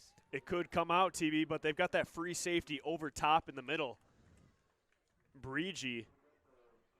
And where do you want to throw it, TB? Where's the safest place to throw it against this defense? They already have 3 interceptions this game. You got to get it up the sideline into the soft spot in the zone, right in between the 12 and 15-yard line, up on the sideline of the field will be a good spot, right, TB? Yeah. TB agrees. They say the same thing. It's DeBluse. He's got the edge. Smith keep running. Blocking. Wow, that's a good tackling on the edge. Who is that pursuing? That's Blumke. I do think St. Mary and Mayer. They might be in a position where they can fake that jet sweep and pull a guard on the backside, bring it around from there, because the Bulldog linebackers are so quickly to read, diagnose, and then pursue the ball carrier that they might be able to get them on a little bit of misdirection here.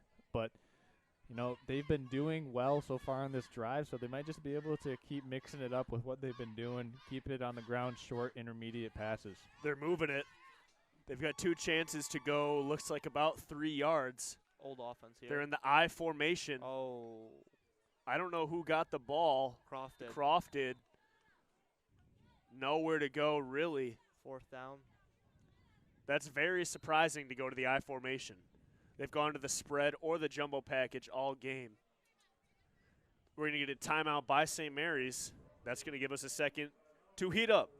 This is Next Level. I'm going to tell you about sportsmanship because it's important. Treat your opponents the way you would want to be treated. My mom says that. Listen to the referees. It's their job. Be nice to their team and our team. Cheer them on. Always play fair. It's the right thing to do. It's sportsmanship. It's not that hard. Vision Source and Gaylord Eye Care are proud to be offering their services to local communities across northern Michigan.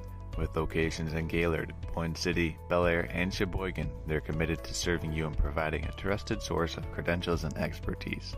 If you're struggling with anything vision-related, then don't hesitate to schedule a consultation and meet their friendly and experienced staff for yourself. We all know northern Michigan winters take a toll on our parking lots and driveways, but Gaylord Seal Coating has you covered. A proud sponsor of local high school athletics, Gaylord Seal Coating specializes in infrared seamless asphalt repair, hot pour crack filling, striping, and more. Need a new snowplow solution this winter? GSC can do that. Gavin Bebel keeps for They're looks saying like first enough down. for a first down. As Dylan Acevedo joins us on the broadcast. Ace, how you doing tonight? Oh, I'm doing great. How are you? You're here from Arizona? Yep. You're looking tan, dude. A lot different than everyone else here. Now, how long are you here for? I leave this Sunday. Oh, boy. Everyone make sure to get a hold of Dylan Acevedo and hang out with him, get his autograph before he heads back. He's got a bunch of – what are you doing in Arizona? Turf and 20 soccer fields. He's got a bunch of landscaping to do, so he won't be back for a while. Bebel in the shotgun there in the jumbo package. He keeps. He's got room. He's got room. He's got the Noah Hill touchdown. sets the edge. He's in there for a touchdown. St. Mary's starting to get their groove down now. They're only down 6 with 1:10 on the clock. We're still in the third quarter. We are still in the third quarter. A lot of time in this game, TB. A lot of time in this game. Anything can happen still. Anything can happen. All these games have been tough. St. Mary's, with this possibly being their last game, they're playing hard. Inland Lakes getting ready for their playoffs coming up next week. Bebel by himself. Jumbo package. Bread and butter in the end zone. In there again. All day long. Bread and butter play turns into beautiful toast. And 2 more points for these Snowbirds. We're going to take a second. This is still live. That's Charles right. Strail, you That's got right. it. Hey, we want to thank some of our sponsors tonight. Gaylord Eye Center. In need of trusted information and quality eye care? Well, hey, look no further than the Gaylord Eye Center with 4 locations, Jack. So if you're in Boone City, Gaylord, Bel Air, or even in Sheboygan, if you need to get those eyes checked, then Gaylord Eye Center is where you need to go to take it. And we've been trying to have a bird's eye view here from the press box. And, you know, it looked like on that 2-point conversion from the last Snowbird score, if we had 20/20 vision, you know, checking in at Gaylord Eye Center, we might have seen that right away, not had to do a double take on the monitor here. But nonetheless, Gaylord Eye Center, your home for quality eye care you can trust. And then Gaylord Seal Coating. Hey, driving on Michigan roads is tough, but smooth your driveway surface with Gaylord Seal Coating. Get a hold of them at 989-732-5003 and get your driveway sealed before winter.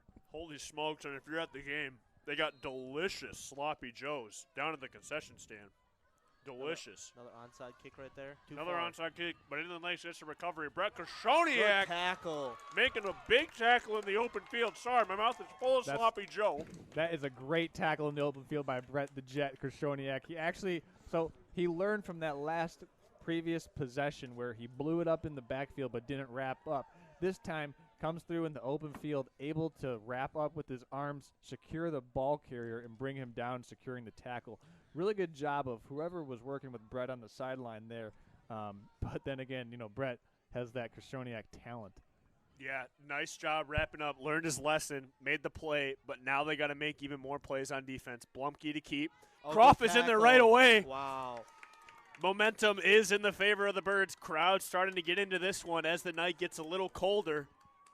The hearts get a little warmer. Only down 4 points. A touchdown will put them up 2. And as we said about Brett Koshoniak, he wrapped up on that play. I can specifically remember playing against Alpena when I was a senior on the sideline, not wrapping up. Coach chewed me out right there. You can see it on film right there in front of everyone. And I wrapped up from there on out just because you don't want to get chewed out. Brett Koshoniak showing that he's a very coachable player, doing exactly what the coaches say, making plays, continuing to make plays. Nice job there by Dylan Croft.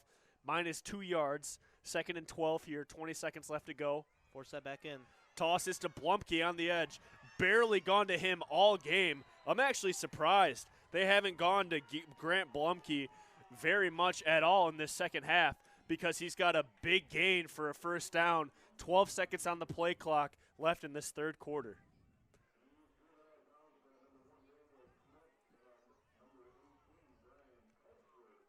Huddling up right here. Crowd quiets down instantly after that big gain. Blumke boys in the backfield. Mason tosses to Grant again. They go from the left side to the right side. Nice job, Daniel Smith getting in it right away, hanging on with 1 foot. Gained about 2 yards on the play. And with that, folks, the third quarter is going to end. There's zeros there. Fourth quarter left. 12 minutes left to go at this GIS field. Both coaches coming together with their teams. We'll find out which team wants it more in this fourth quarter after these messages. This is Next Level Broadcasting. We all know Northern Michigan winters take a toll on our parking lots and driveways, but Gaylord Seal Coating has you covered. A proud sponsor of local high school athletics, Gaylord Seal Coating specializes in infrared seamless asphalt repair, hot pour crack filling, striping, and more. Need a new snowplow solution this winter? GSC can do that too. Commercial, residential, private roadways, and associations, Gaylord Seal Coating is your answer. Give them a call today at 989-732-5003. We all know that Jimmy John's is everyone's go-to option for freaky fast subs. But did you know that they're unveiling new menu options? That's right, Jimmy John's new menu has something for everyone and is a great way to feed the whole family. So, whether you're watching the big game, hard at work, or taking the family out to eat, Jimmy John's wants to make finding a gourmet sandwich easy. The crew of Next Level Broadcasting trusts their pregame meals to Jimmy John's, and you should too, at Jimmy John's in Gaylord. We're live, folks. We're live. TB, can you give us a check? Apparently, you can't hear TB. Can you hear me now? We're still. I'm sure we can hear him. We're out on TV's. 2nd and 8 here. Blumke in the shotgun gets the snap. He wants to keep to the right side. Oh, rip the ball out. Keister in there right away, dragging him backwards. Dylan Croft in there once again, taking him down. Johnny Burkhardt is hyped. Oh my gosh, you can tell by the way Johnny's walking. Oh, Johnny's hyped up. He's about to get on the field. He's trying to get on the field. But Johnny is walking like a menace, owning the sideline in those Ray Kwando pants. So what a play there by the whole Snowbird defensive line coming in, making the stop. 3rd and 9 for the Bulldogs. Huge momentum swing right now. Could be in the balance if the Snowbirds can stop them on 3rd and 9. Long way to go. Can they get a stop here? They want to pass. Lobs it up. He got behind him. Oh, my goodness. What a play right there. Breege came out, was able to get behind the defense of Bevel and Smith. They got away but with that one pass there. was just too far past him. Oh, man, just too far past him. He had him. So if he catches that, he's probably scoring that touchdown. If he catches that, they're getting 6 points. But now we might be getting the ball back here. Yep. We'll see. 4th and 9. I think they're going to go for it too, TB. Big shout out to these cheerleaders. They're freezing their butts off, but they're holding it down out there. It's starting to get cold out here, folks. 4th down and 9. They want to pass again. He's got nowhere to go. He goes deep. He's behind him again. 2 plays in a row.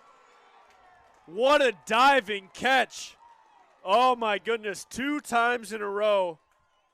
That's Jake Willie jumping up and making the grab. He came all the way from the right tight end position. It looks like it might have been a post, might have been more of a drag route to that left side. Blumke able to stay alive and makes an incredible play on his feet. Throws it to him. That's a huge completion. Huge completion on 4th down. Big gain. Still up 4. Clock continuing to run. 10 minutes, 50 seconds left to go in this 4th quarter. Both teams wanting it. Blumke once again in the shotgun. Gets the snap. Tosses to Toothorn. He cuts up the middle. He's in there. Looks like he got about 5 yards. That's a good gain on 1st down there. But the Birds are able to wrap him up. That's another great play. The Birds just got to be better fundamentally sound. Don't let a receiver get behind you. That was the one receiver right there. Who was that? Was that Willie? Willie that was able to get behind him. Can't do that. 2 plays in a row. You can do it for 1, but 2 plays in a row, the Bulldogs are going to get it the second time. Once again, snap is to Blumke, goes to Traythorn. Up the middle, he's being dragged back, still on his feet. Finally brought down. Let's see where they mark him. That was 2nd and 4. It is going to be 3rd down, but 3rd and what? Still don't know.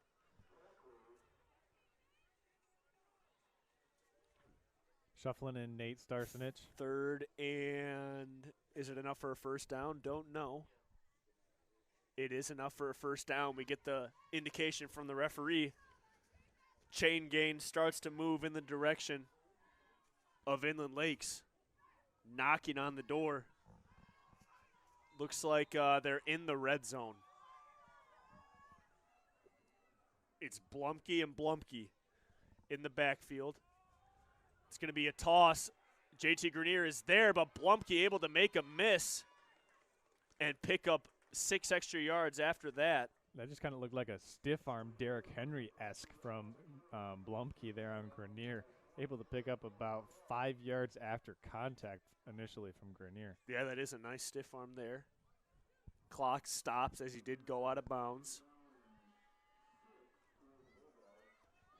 2nd down and 7.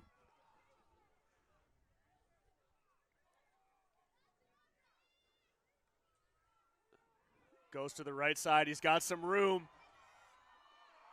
He dives in, and he's in for 6. Bevel wasn't able to get there quick enough.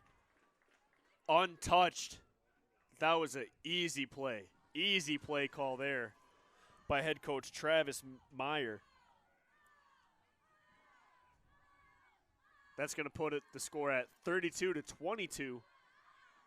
St. Mary's now needs 2 touchdowns to get back into this game, but 2 touchdowns will put them in the lead. Big 2-point conversion here.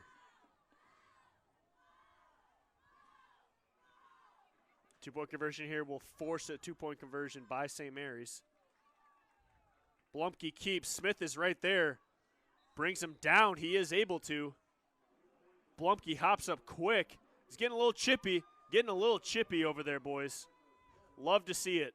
Johnny loves it too, man. Johnny, does he ever? I could see his smile gleaming all the way from up here in the booth. With that score, folks, give teams time to discuss their special teams operations here and take a break. This is Next Level Broadcast. We all know that Jimmy John's is everyone's go-to option for freaky fast subs. But did you know that they're unveiling new menu options? That's right, Jimmy John's new menu has something for everyone and is a great way to feed the whole family. So, whether you're watching the big game, hard at work, or taking the family out to eat, Jimmy John's wants to make finding a gourmet sandwich easy. The crew of Next Level Broadcasting trusts their pregame meals to Jimmy John's, and you should too, at Jimmy John's in Gaylord. Are you sick and tired of monotonous family dinners? Then you need to call an audible and let BC Pizza take care of the rest. They've been the best source of handmade, hometown gourmet pizzas since 1988. And with over 30 locations, they're built to serve you. Their presence in each community has been second to none. BC Pizza. Chauvin to kick. It's a little squib to the sideline. It is going to go. Oh, it is going to go out of bounds. I thought Smith touched it. That was close. Not a lot of special teams action here tonight. I'm very excited for this St. Mary's drive here. Anything could happen. Anything could happen. So Snowbirds down 10 here, Jack. Obviously, a two-score game. You've got to get some sort of points on the board here soon. But with Inland Lake spotting you the ball at the 35-yard line, that certainly does help. Snowbirds try to continue their success mixing up run and pass. I'd like to see them get Dylan Croft out in space on that swing pass once again, Jack. Yeah, I like that. I like that read by Bevel. He's able to roll out, go deep if he wants, and if not, he can check down to Croft. And look at that. They're going to go to Croft quickly. He's got Smith blocking ahead of him. Croft has enough for the first down.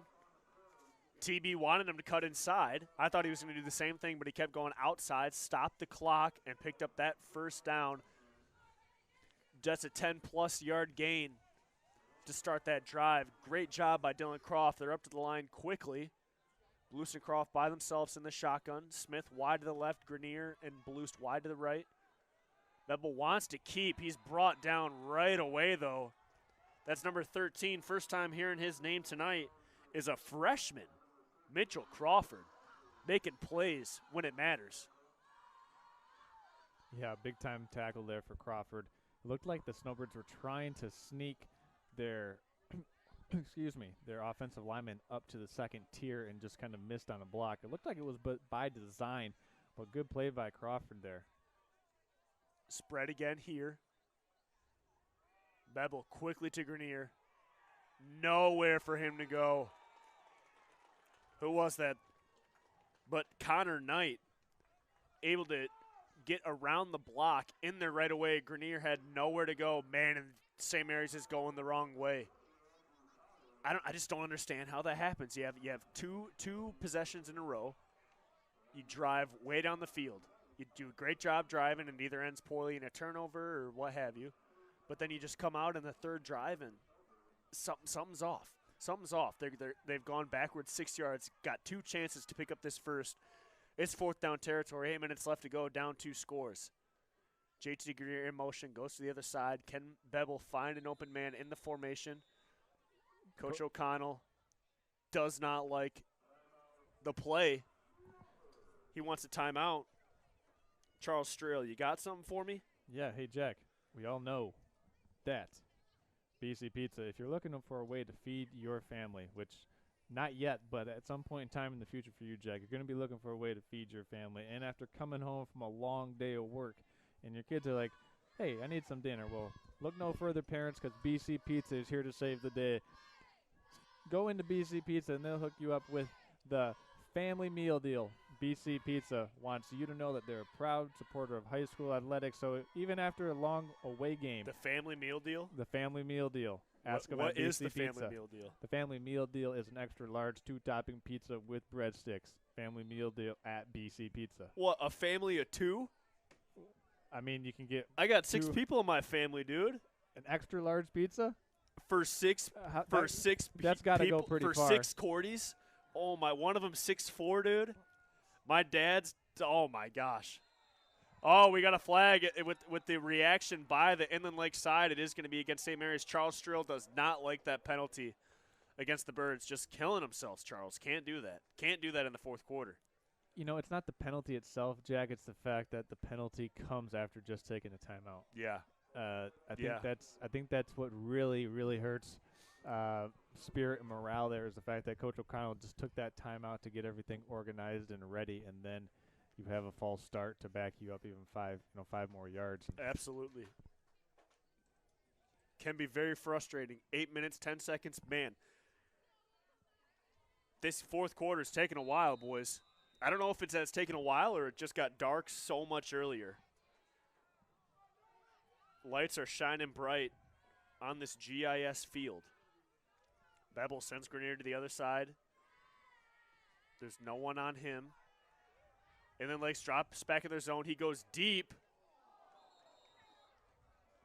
Thought he might have been trying to go to Smith, but it landed short of him, nearly intercepted. So it's now going to be 4th down, and they got to go for it. He's going to be launching it again. I don't think, 4th and 21, obviously not leaving yourself with a lot of room for error here for the Snowbirds. You got to draw up your best play, and hopefully you can break a tackle or two, make a man miss, and then, just try to get the ball to your best playmaker. You got to pick it up. It can be done, though. Coach O'Connell's got to reach deep in his playbook. See what he's pulling out here.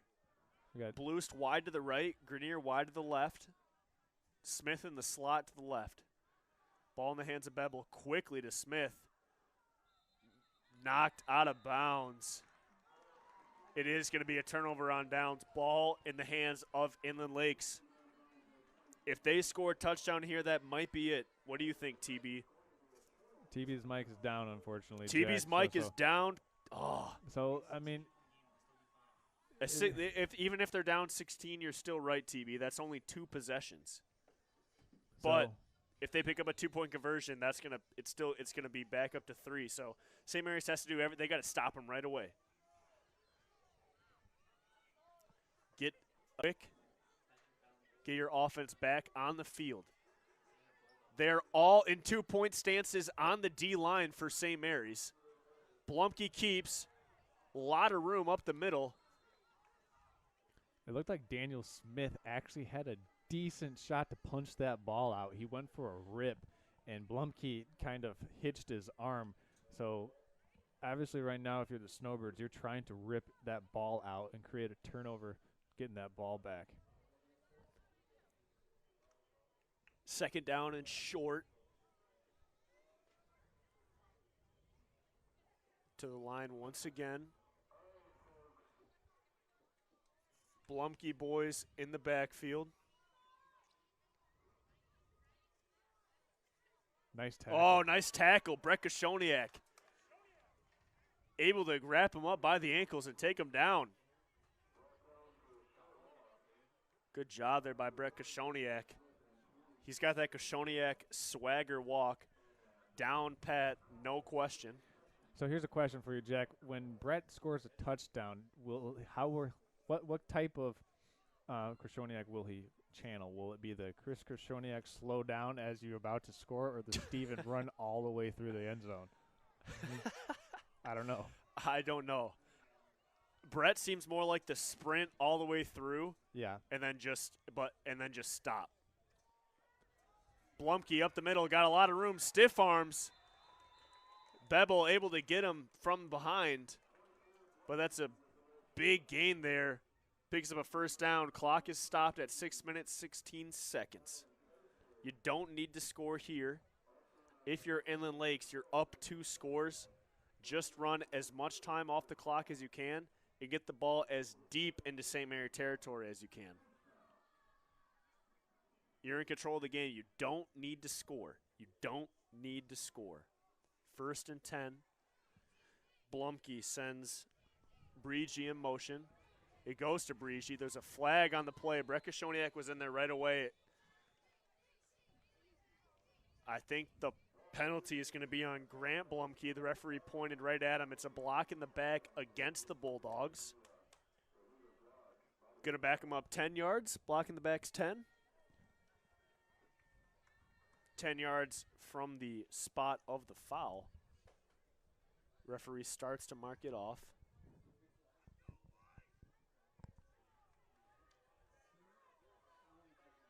Good break there for the Birds. 5 minutes, 52 seconds in this Snowbird Bulldog action. Flag back to the referee. They're still discussing in the middle. Patrick Ballinger waiting. Who do they got? They got Brian Keister in the middle as well. They're going to all 2-point stances. Cherry and Ballinger in 2-point stances. Oh, big run. Blumke's got some room. He's in. He's in for the touchdown. Indication comes from the referee. We do have a flag on the play. Right at the line of scrimmage, too, Jack. Doesn't look good. Does not look good. I think it might be against St. Mary's, though.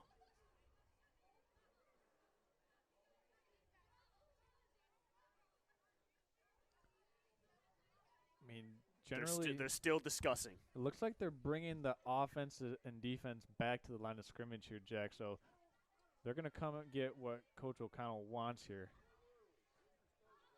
Another block in the back. Oh, that's killer right there. Block in the back against the Bulldogs. Back them up 10 again. They get a touchdown on 1st and 23. But the penalty negates it, backs them up. I don't even know what it is now. I see Inland Lakes jumping up and down and cheering.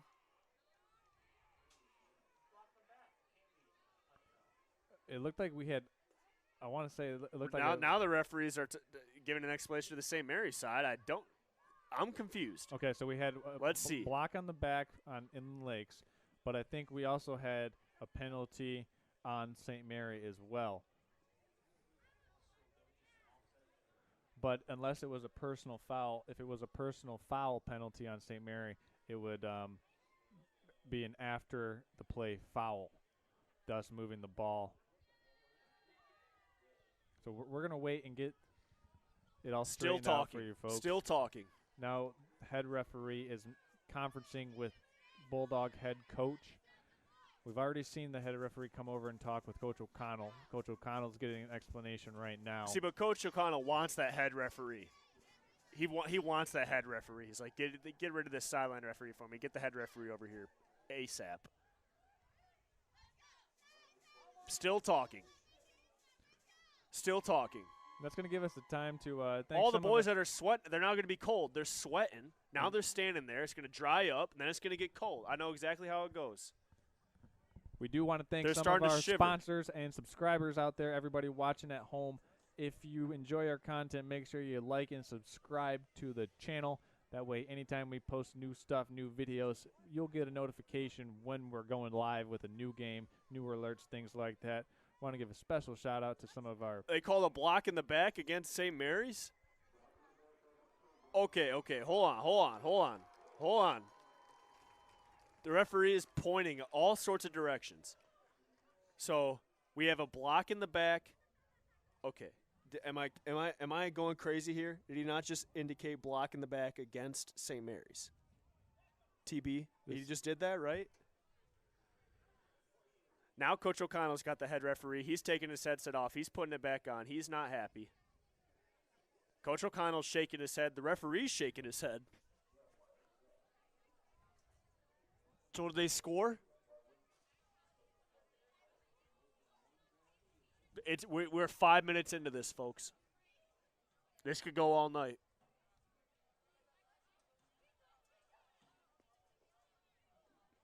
They're still talking. They're still talking. Oh, that ref wants to throw a flag on Coach O'Connell so bad. So bad he reached for it. Oh, and he ran away before Coach O'Connell could get the flag.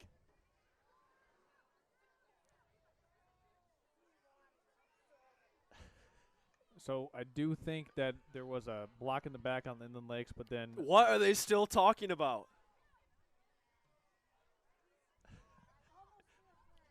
The fans are all with me on this one, folks. Oh my gosh. They're still talking.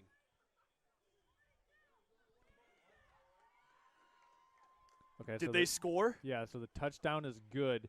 Oh, no way. All that time in the Okay, touchdown Inland Lakes.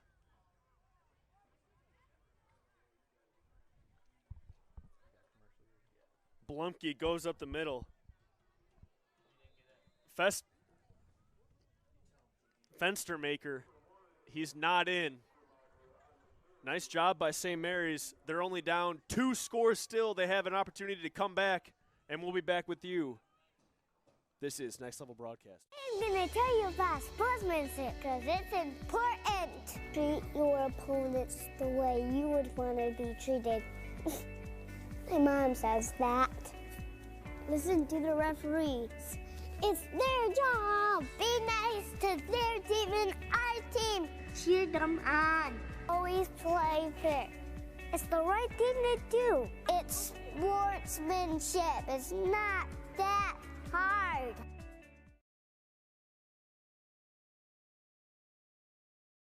Halftime show. I'm Pat O'Connor, joined by Charles Strail, Daniel Smith on the camera tonight, Charles. And I mean, first of all, we got to say the swag. It's getting close to making me look good. Play call from coach. It's 3rd and 6. Just on their side of midfield. Steenman's going to haul it up and wide open downfield is Barrett, and he is gone. Check that.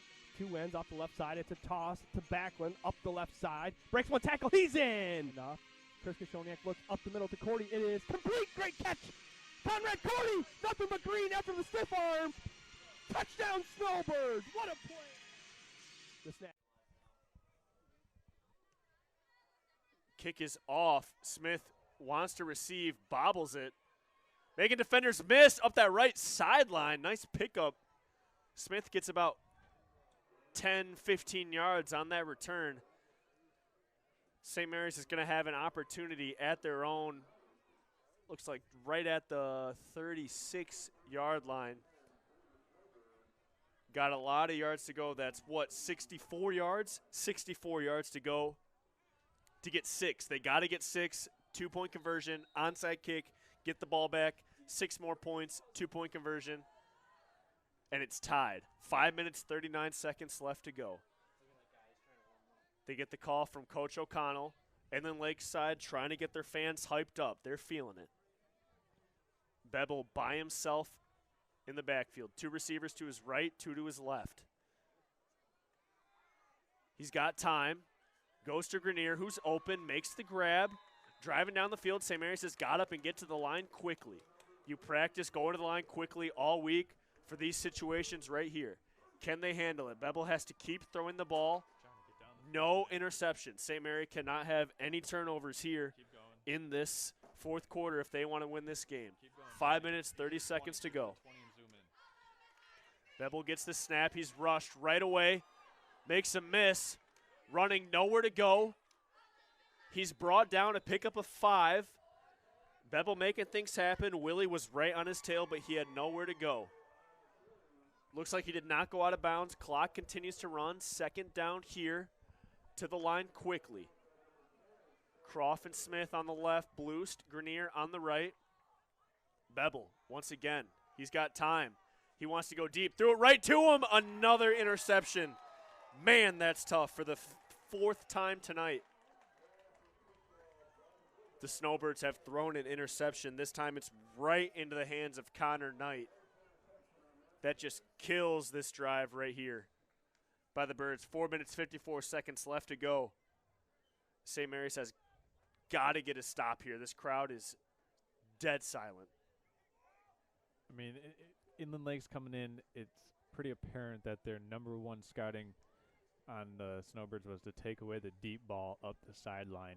And that's where a majority of their coverage has been spread out, trying to take away that deep shot up the sideline. Blumke in the shotgun. Goes up the middle to Fenstermaker. picks up a couple. I mean, Nowicki's didn't like that interception. They're out of here. I mean, they're out. They're cold. Just a tough swing for the Snowbirds. I mean, you go from being down 4 points to being down 10 to being down 16 here. So Inland Lake's able to put 2 scoring possessions up on the board since St. Mary cut it to a 4-point game. Inland Lakes has made plays when they needed to. That's the correct. big difference. When they've needed a conversion, they've gotten it. When they've needed a touchdown, they've gotten it. Blumke decides to keep. He's got blockers ahead of him. Little hurdle right there. Picks up a good chunk there on second down. You know, Jack, I do it's think going to make it 3rd down and 3. I think the turning point of this game might have been on the 4th and 19. Blumke scrambling around, and he was able to get it up the sideline complete to Breeze for the long completion, and that play might have sealed or broken the Snowbirds' will. And those 4 turnovers. Those 4 interceptions are killer, especially one when you're within the 10-yard line right on the door. Yep. It's tough. Football's a tough game. Blumke looking to run out this game here. Logan Cherry all over him. Blumke's still running hard, though. Coach O'Connell jumping up and down. Ball's out late. Is there a flag on the play there, TB? There is, right in the middle of the field. Yeah, we got a flag down. It looks like it's going to be a personal foul penalty here. So I do believe that it will be. What is that indication? I think that was. What he was holding a huge cauldron. He just held it out like he was holding a cauldron. Let's see how far what they kind mark of a it call off. is that? I think they call that pushing the pile. There's a penalty. Oh, now. You're correct, Charles. You're correct. There's a penalty for it's aiding the ball carrier. Yep. You can no longer push the pile like that, and it is a 5-yard penalty. So they're going to back them up 5 yards and replay 3rd down. It'll be 3rd and 6. I thought that was the old cauldron hold penalty. Well, it is Halloween. Oh, it is Halloween. TB, you got your costume picked out? Next weekend. Where are you going as? Uh, I can't wait. You should go as a pterodactyl. Handoff. Blumke wants to keep on that read. He's got a lot of room. Oh, my goodness. Big block on the edge by Proden. Wow. Leading the way. Clock is going to stop on the pickup of 1st down, and I think that is the nail in the coffin, gentlemen. 2 minutes, 40 seconds. They can nail it out here. Yeah. I do think St. Mary still has 2 timeouts remaining, though. So St. Mary can take timeouts. Let's see if they want to use them. Yeah, I don't think Coach O'Connell wants to see this officiating crew much longer. The cheerleaders are giving the fire up chant. No one wants to fire up right now. They want to go home. Props to those cheerleaders giving it their all out there. Snap goes to Blumke, hands it to Fenster. He's got nowhere to go. Everyone's just got to keep it clean. No personal foul penalties. 2 minutes, 30 seconds left to go. Let's see if the Bulldogs want to run out the clock or continue to run the ball. It's 40 seconds between each play, TB? Yeah, there's 40 seconds, so there's enough to run it out.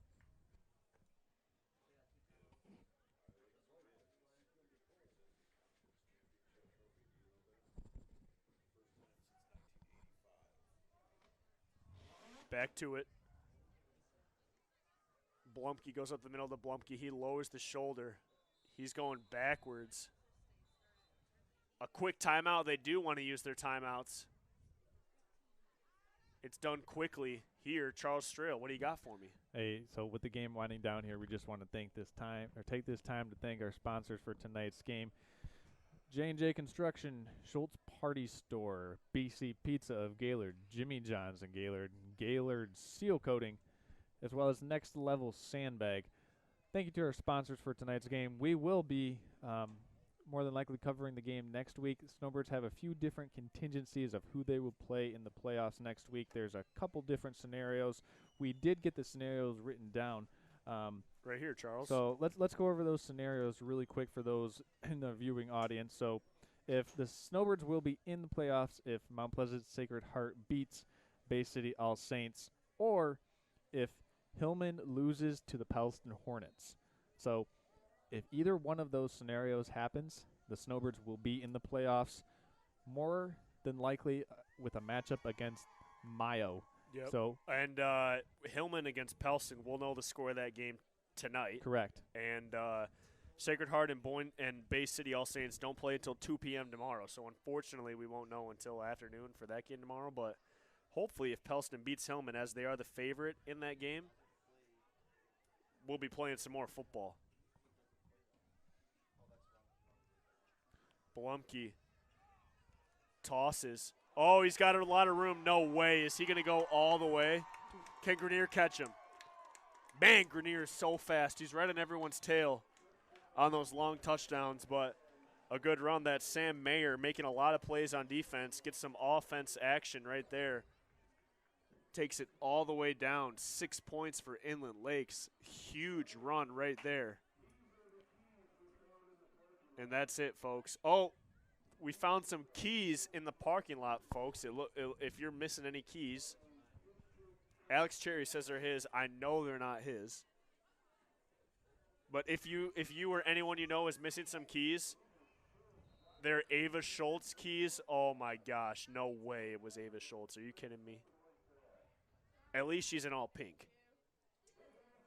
October is Breast Cancer Awareness Month. October Jack. is Breast Cancer Awareness Month. Going to be seeing that all over the NFL. 2-point conversion here by the Bulldogs. Blumke wants to pass. Decides to run. Got another flag on the flag play, comes in late. Hillman beat Pellston, folks. Oh, boy. So we need a Mount gotta Pleasant wait. Sacred Heart victory. We need a Mount Pleasant Sacred Heart win to make the playoffs. That game will be at 2 p.m. But let's check the laundry here on the field, Jack. It looks like we got Patrick Ballinger trotting off the field. Please don't be against Patrick Ballinger. It looks like he's having a chat with Coach O'Connell. He's pleading his case to Coach O'Connell. It's probably on Ballinger. It probably is. Ballinger will do that. He'll run over and try and play the victim, and then you look at the replay and it's like, okay, Ballinger, well, you push the guy. So, but it looks like they're backing. You know what? I'm not gonna try and project what we got here. This officiating crew is full of surprises tonight. They're backing him up a lot. Holy smokes. Oh, they're going to kick. Oh, okay. I'm like, that's a lot of steps. Okay. So we had offsetting. No, we had an unsportsmanlike conduct. That's what that. Okay. Against St. Mary's. Man, how many? That's got to be the most we've had in a long time in a season. How many personal fouls and unsportsmanlike conduct St. Mary's has had this year? Very surprising. I don't take those boys as hotheads, but at least 2 a game. Well, I think that could be killer. I mean, at the end of the game, it's already over. You're already down 22 points. It doesn't matter, but I think that's a little bit of just raw emotion spilling over. I mean, the Snowbirds did have this game to 4 points at the start of the fourth quarter. It was 26-22. Yep. Since then, Inland Lakes has gone on to score 18 unanswered points, so taking it up to 44-22, and I think that's handing the ball to the Bulldogs four times, and with giving them a huge 4th and 19 conversion, which was, I think, the turning point of the game tonight, Jack. This was a very winnable game for St. Mary's. The game was right there for them, but they handed it to the Bulldogs. Sure, got to give credit to Inland Lakes, though. They're up 22 points right now. That is not a good indication of how the game actually went. It was a lot tighter than that, pretty much up until the very end. The Bulldogs were able to pull away. But like I said, you do have to give credit to the Bulldogs. They have played turnover-free football, Jack. So when you're able to do that, keep control of the ball, not turn it over, a lot of times you end up on the good side of the scoreboard. Yeah, nice job there by Brett Kashoniak recovering the ball. 1 minute, 42 seconds left to go in this ball game. It's really cold now here, boys. I'm going to have you get the mic from the official, though. It's really cold. I'm wishing I had gloves here. Student section starting to clear out.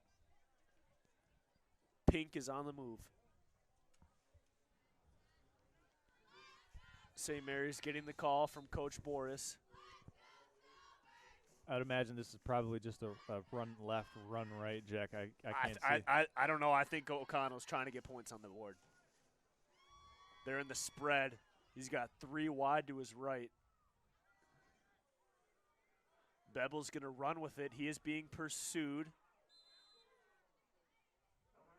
Nice run there. Looks like he did pick up 10, enough for the first down. Clock does stop. Only took about 10 seconds off the clock. 1:30 left. He did not have enough for the first down. Going to be 2nd and 1. Back to the spread.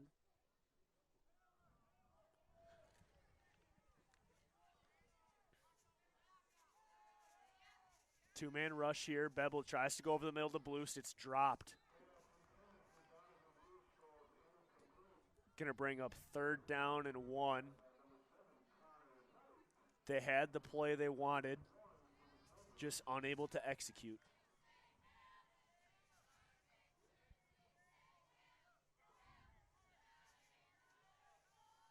Bevel's got the ball. Goes deep. I tell you what, Jack, he uncorked that one. First time saying his name tonight. Oh, not the first time. Said his name a couple times tonight. Brody Ingles, ball was intended for him. It's long, though.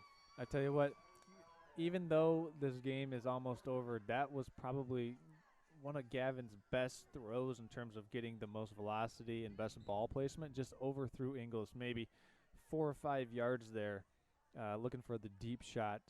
4th and 1 for the Snowbirds, and with 1:25 left to go, you have to convert here to keep the chains moving because you will get the clock to stop on a new set of downs. They're staying alive.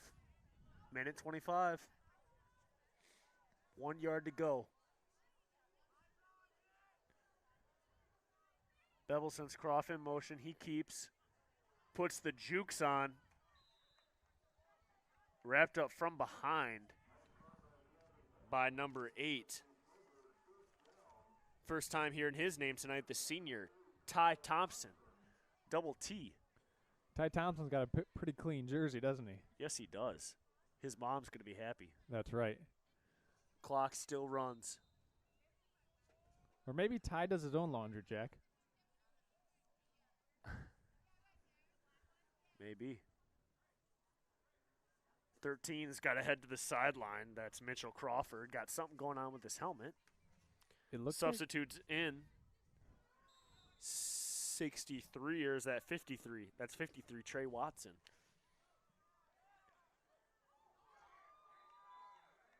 Ball to Smith. He's shoved to the ground.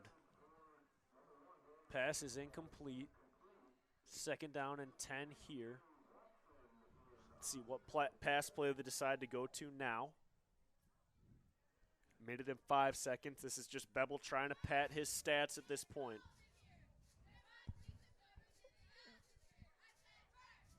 Bevel wants to go deep to Croft. He's got him. Overthrew him. Croft was open. Might have got lit up if he would have caught the ball, though. It's now 3rd and 10. Holy smokes, it's 9:40. Oh, my gosh. Why is it that late? This is the latest game by far, right? Holy smokes, folks. It's 9:40. So let's just see if something positive that the Snowbirds can take away here with a minute left, moving forward into hopefully next week. Goes short to Blues, picks up about 5. Going to make it 4th and 5. St. Mary's needs 5 yards to keep this drive alive.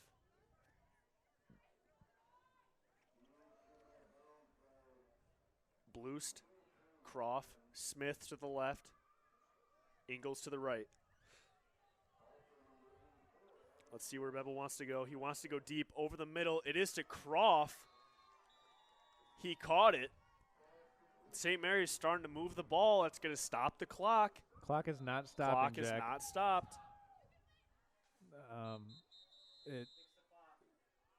The clock.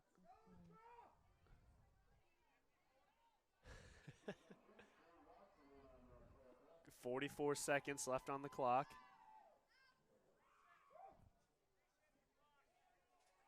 They want to reset the clock to 54 seconds. 54. That's what they're going to do. It's at 54 seconds. It will run once we get the indication from the referee. No, it will not. Yes, it will. Clock is running. Bevel's passing. Bloost over the middle. He's got it. Lowers his shoulder. He's running hard. Right into Twothorn. Donovan Blues had a little parting gift there for Twothorn, didn't he? Yeah, he did. He's running hard right there. Picks up a first down. They're starting to drive. Better late than never. Down 22.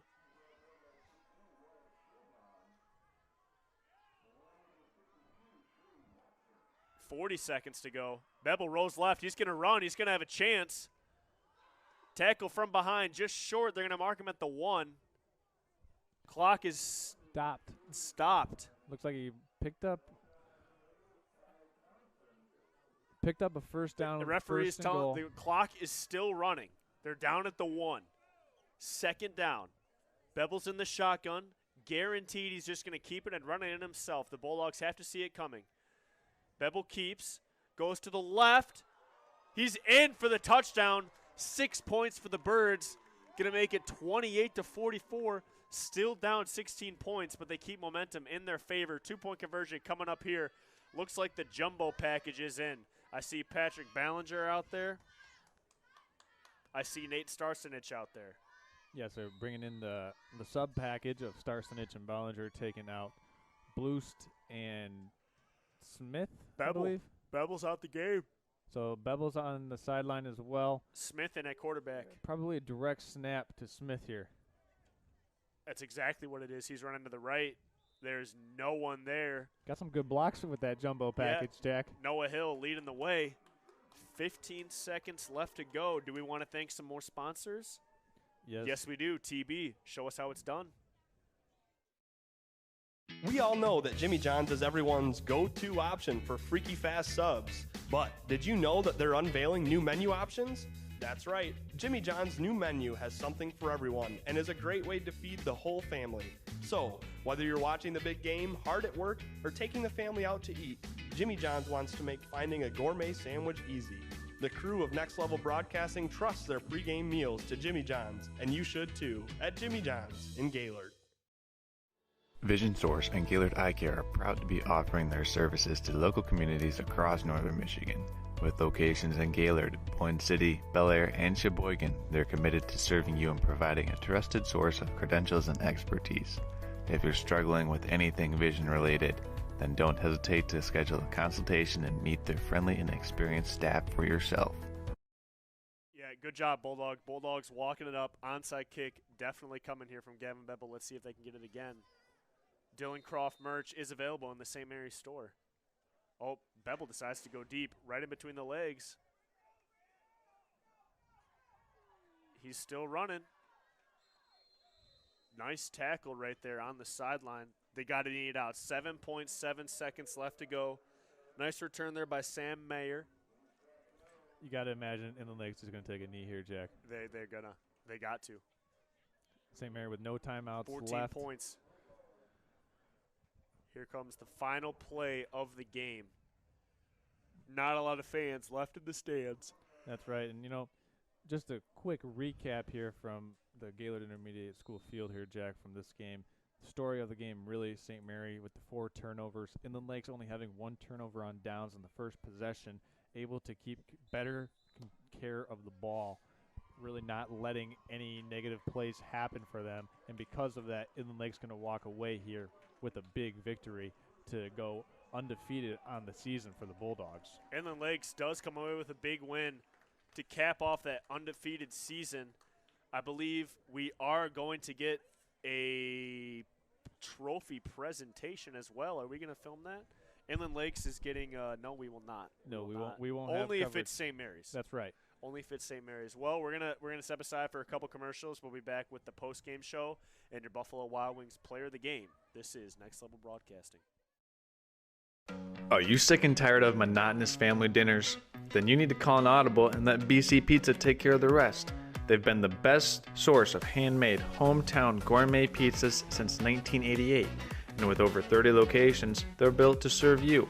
Their presence in each community has been second to none. BC Pizza has a wide variety of menu options, including salads, grinders, and of course, their famous pizza. BC Pizza, the best choice pizza.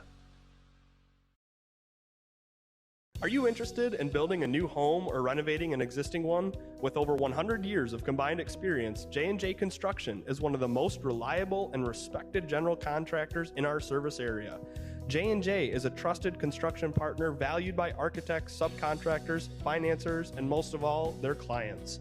J&J Construction has been completing quality homes and improvement projects that add value to the communities they serve.